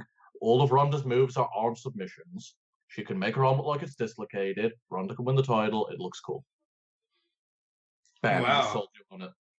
Yeah, I don't even need to say anything. I mean, perfect. we're going into this with the predictions. We absolutely have no idea what Ronda's going to be like in the ring. We don't know how much training she's received. We don't know how good she looks. She might be a fast learner. She might actually put on a good match. Friends with Shayna Baszler. I mean, I don't know if she's been training with her and how you run Shayna. I wouldn't judge based on Shayna, because Shayna's she's a very good like character-based wrestler, but she's not a good wrestler. I don't think she's very. I almost feel because basic. of how early it is, Ronda needs a quick win, and that makes Alexa even a better opponent. I'm still, until they say otherwise, if Asuka comes out and says, I'm not sure who I'm going to challenge or something like that, then I'm going to start getting a little bit suspicious, but I still think we're getting Ronda, Charlotte, and those 3 horsewomen on the sidelines, and I think that Stephanie's going to be the special guest referee. But it was weird because Ronda doesn't shake anybody's hand. She points to the sign, she looks at Charlotte, she looks at Alexa, and then Asuka looks at Charlotte, looks at Alexa, and then Ronda and Asuka shake hands, and I'm like, what is... Asuka refused the handshake. She didn't like slap... She slapped Ronda's hand away, yeah. Oh. Because she obviously... I guess she was probably pissed about the fact that she'd taken a moment, so she wanted to show that she's still... Like, this is her match, it's not Ronda's match. Well, I mean, no matter what the scenario is, I think we're looking at Ronda, Charlotte, and Asuka are going to be paired up for this WrestleMania and next WrestleMania. If we get Ronda, Charlotte this year, we'll get Ronda, Asuka next year, or Charlotte, Asuka next year, like something like that. So what do you make of Ronda signing a full-term deal? Like, that's the words they used were kind of odd. If it's something that she ends up being good at, then cool. A full-time contract, though. We're talking about what she's going to be doing for Mania next year. You don't think she's going to be wrestling in between at all? No, she will. I think she's going to be a full-timer like Brock Lesnar being a full-timer, where they're actually a part-timer type thing. Well, no, she's the way that she's speaking about it in interviews, she's saying this is her life now, essentially. She's going to be on the road. Yeah, but it might just be very good promotion. I don't know. Mm-hmm. This is WrestleMania season. People do weird things at WrestleMania season. She also did make a comment that she could do many other things for a lot more money. So you've got to wonder what type of perks she has in her contract. Yeah, and you got to assume she's not wrestling a single match until WrestleMania. So at the very least, she's not stepping in the ring for another 2 months. No, you don't want to give it away it's worth, she is still in the USADA testing pool. If she's still in the USADA testing pool, she's definitely under contract with the UFC. So she could go back to UFC. I wouldn't if I was her, but she could go back to the UFC. So I'm guessing Dana's given her blessing on this. My issue with this more than anything is just, I think it just kind of flattened things out a little bit by having Ronda come out. And I know that people are paying a lot of attention to it, and that gets a little bit of news and stuff, but I don't know. I mean, I kind of think that it was like, oh, cool, Asuka won and whatever. And then it was like, oh, there's Ronda. She wasn't in the Royal Rumble, though, because we didn't want her to lose. And now she's ending it. And now the story going into Monday Night Raw is going to be like the Ronda Rousey story and whatever. And Asuka's already kind of lost in the shuffle. And I feel a little bit bad about that.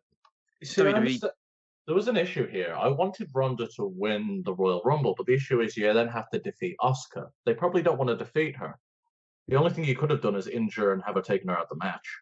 Mm-hmm. I think that would have been a perfect spot for Nia Jax to do. Yeah, I guess it would be, and then you could have had Ronda take that final spot. Ronda could have, Ronda could have done because what I thought was going to happen was Nia versus Ronda was going to be the final 2. I was kind of thinking it was going to be Ronda and Becky, and that would set up the whole Charlotte thing a little bit more. But I mean, I thought you were going to get some like armbar spot where she was hanging over the top rope and dragged her over. I don't know. Well, Shinsuke did that earlier to Roman. Yeah, maybe Ronda's not that good in the ring right now. Maybe that's why they didn't do this. I wonder how much training she's actually had. That's the thing. Yeah. Maybe she has had enough training right now where if they would have wanted her to go into the ring, she would have been able to be capable, but not enough to be able to pull off a win and look good. I'm wondering if they have the opponent even lined up for her and they're basing it off what she can do. I think it was simply just they didn't want the backlash of here's a celebrity winning the first ever Women's Royal Rumble. They'll figure something else out for her. It was a case of WWE attempting to have their cake and eat it too. So essentially, you set up both women's championship matches in one fell swoop, but it took the shine off the Royal Rumble winner eventually. We're just saying it's taking the shine off the Royal Rumble winner, and we're talking about all the flaws. But the most important thing is we've got a shit ton of questions, and we're all asking them. Yeah, that's a good point. And essentially, for us all talking about how it's taken the shine off Asuka, that's part of the story now. It's part of the narrative. And I guarantee that's going to get bought up.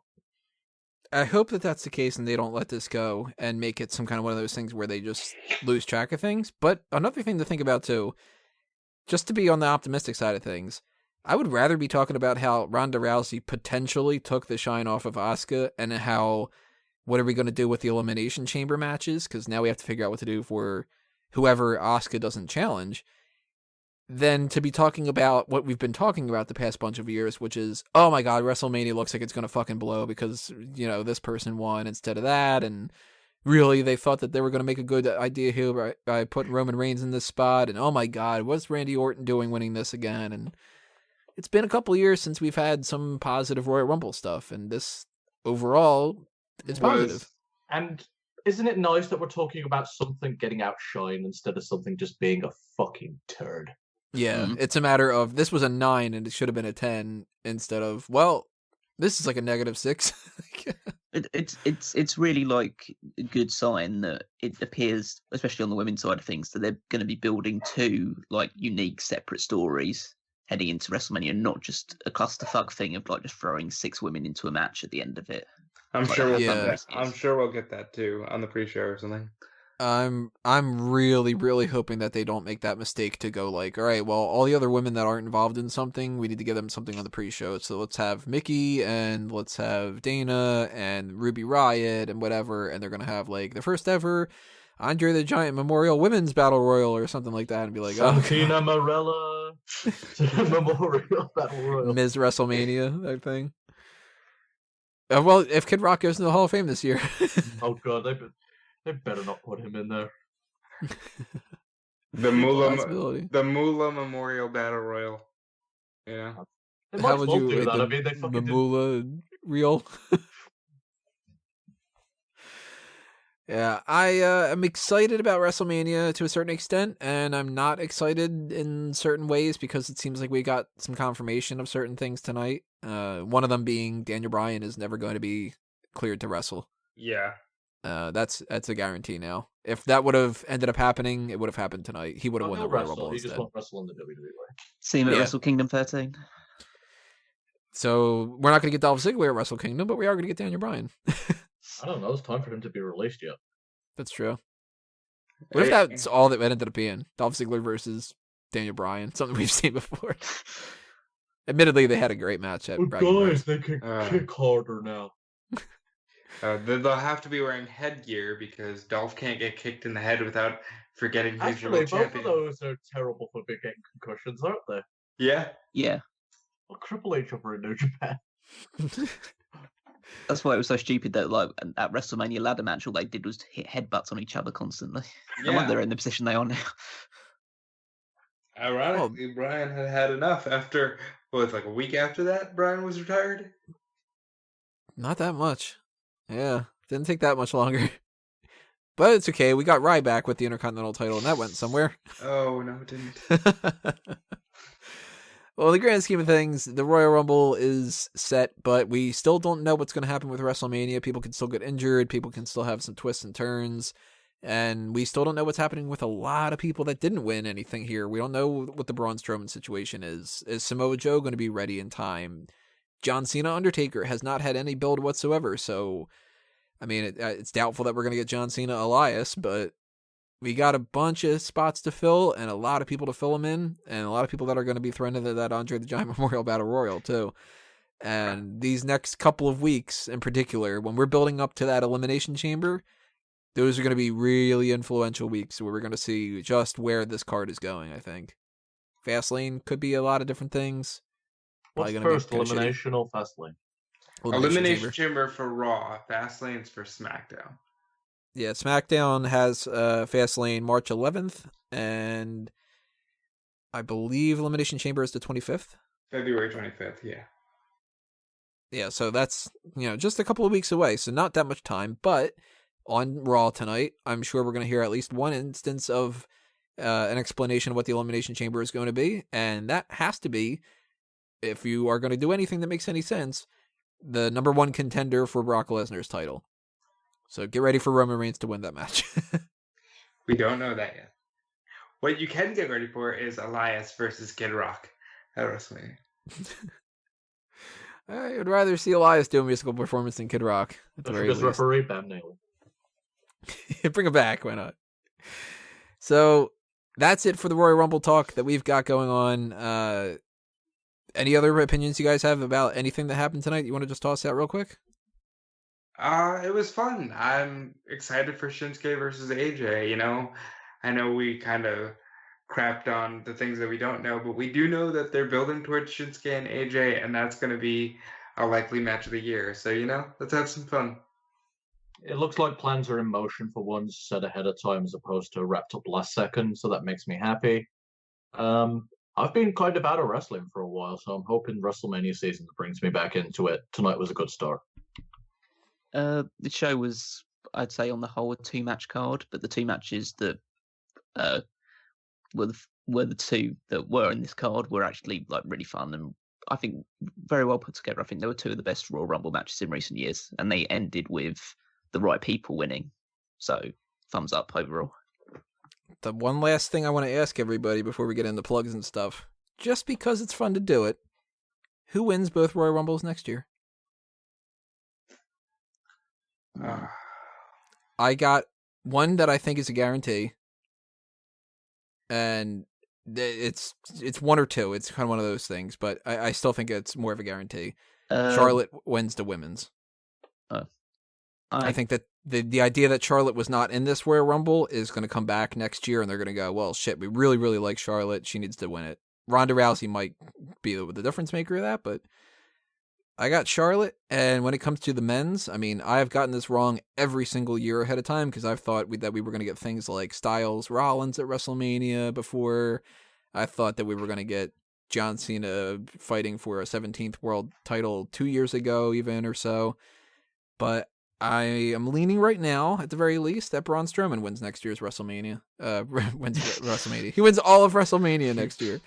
I think it's Braun Strowman and Charlotte next year. At least that's where I'm going at the moment. AJ Styles. I could He see wins it. both? He wins the women's and the men's. Well, he's got the mom haircut, so. Yeah, he does. Shit, I don't know who's going to win the women's ones because, fuck it, I don't know what women are going to be there. I don't know if Ronda's still going to be there, but shit, if she's there, I imagine they'd do her. I'd do it. I was waiting for that. I'm pretty sure Ronda does you. Yeah, probably. For the women's, I'll like take a bit of a just shot in the dark and go with Ember Moon. I think Asuka will be champion by that point, so they might just try and essentially bring a full circle to their story. And for the men's, I'd go Braun Strowman. Okay, for the men's, I'm going to go with Seth Rollins. For the women, if Ronda's champion, I'm going to say Shayna Baszler. Outside of that, Bayley. So some differing opinions about that. Make sure when you're telling us what your thoughts are for the Royal Rumble that you drop your opinions about that as well. Tell us who you think is going to win 2019. And, yeah, okay, that's it. Yeah, no, I don't have anything else on the schedule that I can think of. Congratulations to anybody who won that poll in the Mega Maniacs. I do not know who won those. I know it wasn't me, because I had Adam Cole and Mickey James. Yeah, I had Sonya Peyton- and Roman. I think Hayden won the men's. No, Well, won the that's women's. Won the women's Vasca. Oh, okay. It's like, oh, look, I drew number Asuka. Some Japanese person, I know that. Yeah, so next thing that you guys are going to be hearing from us is going to be the mailbag. Make sure you send in your mailbag questions as soon as possible because we are going to be doing that either Wednesday, Thursday, or Friday, depending on what my schedule and what everybody else's schedules are going to be for this week. It might be a little bit later on. What's that? 70% of them will be Peters. Peter and Frankie, I'm sure, are going to toss in a bunch. Declan, I think, sent in a couple already. A couple other people might have as well. Got to go back and check that out. But that's coming up. If you do want to send in a question, do that as soon as possible so you can make sure that you get that in as soon as possible and not have to carry it over into next month. That's a little bit of my plugs, but I'm going to pass this around to everybody else first before I finish that out. So, Callum, what do you want to toss out there? Or you can follow me on Twitter at Wigmeister14 and watch this space for something that I will eventually be able to plug, but not quite now. Robert? All right, Triple Threat coming at some point Wednesday or Thursday on Smark Out Moment. You can check me out on Twitter and Instagram and everything else at Dude Felice. That's all I got. Wago? All right, you can check me out on Twitter at Stephen Wago. Stephen is spelled for PH, Wago is WAGO. Also, check out the Punch and Pie podcast. That's me and Mike Payton's show. It's a bit of combination of UDMMA and keeping kayfabe, with us doing some commentary over fun, famous, stupid, or otherwise unique content. Uniquecontent.com. Uniquecontent.com. All right, so the other things that are plug-wise that I need to mention to you guys, of course, are to follow us on Facebook and Twitter at SmarkOutMoment. Go to smarkoutmoment.com. Go to whatever Wago is typing right now extremely loudly. And for Fanboys Anonymous type stuff, I mentioned before, everybody, we have until February 20th to try to get that back into the swing of things. If you want to help out and make sure that we are monetized and still continue to do Fanboys Anonymous content, make sure you click on those playlists and run those videos as much as you can, because the watch time is the problem that we're trying to fix here. So the more that you watch them, the better it is. Run through them as much as you can for the next 20 days or so. And hopefully that'll make all the difference in the world. I will let you guys know that when it comes around to it. But for all the support that you guys have as far as Patreon for both Fanboys Anonymous and for Smark Out Moment, go check that out if you want to be a part of that. And just regular support in general. Thank you, everybody, and thank you for listening to the post show for the 2018 Royal Rumble. We will see you next time, everybody. This has been another Smark Out Moment, and we are finally being counted out.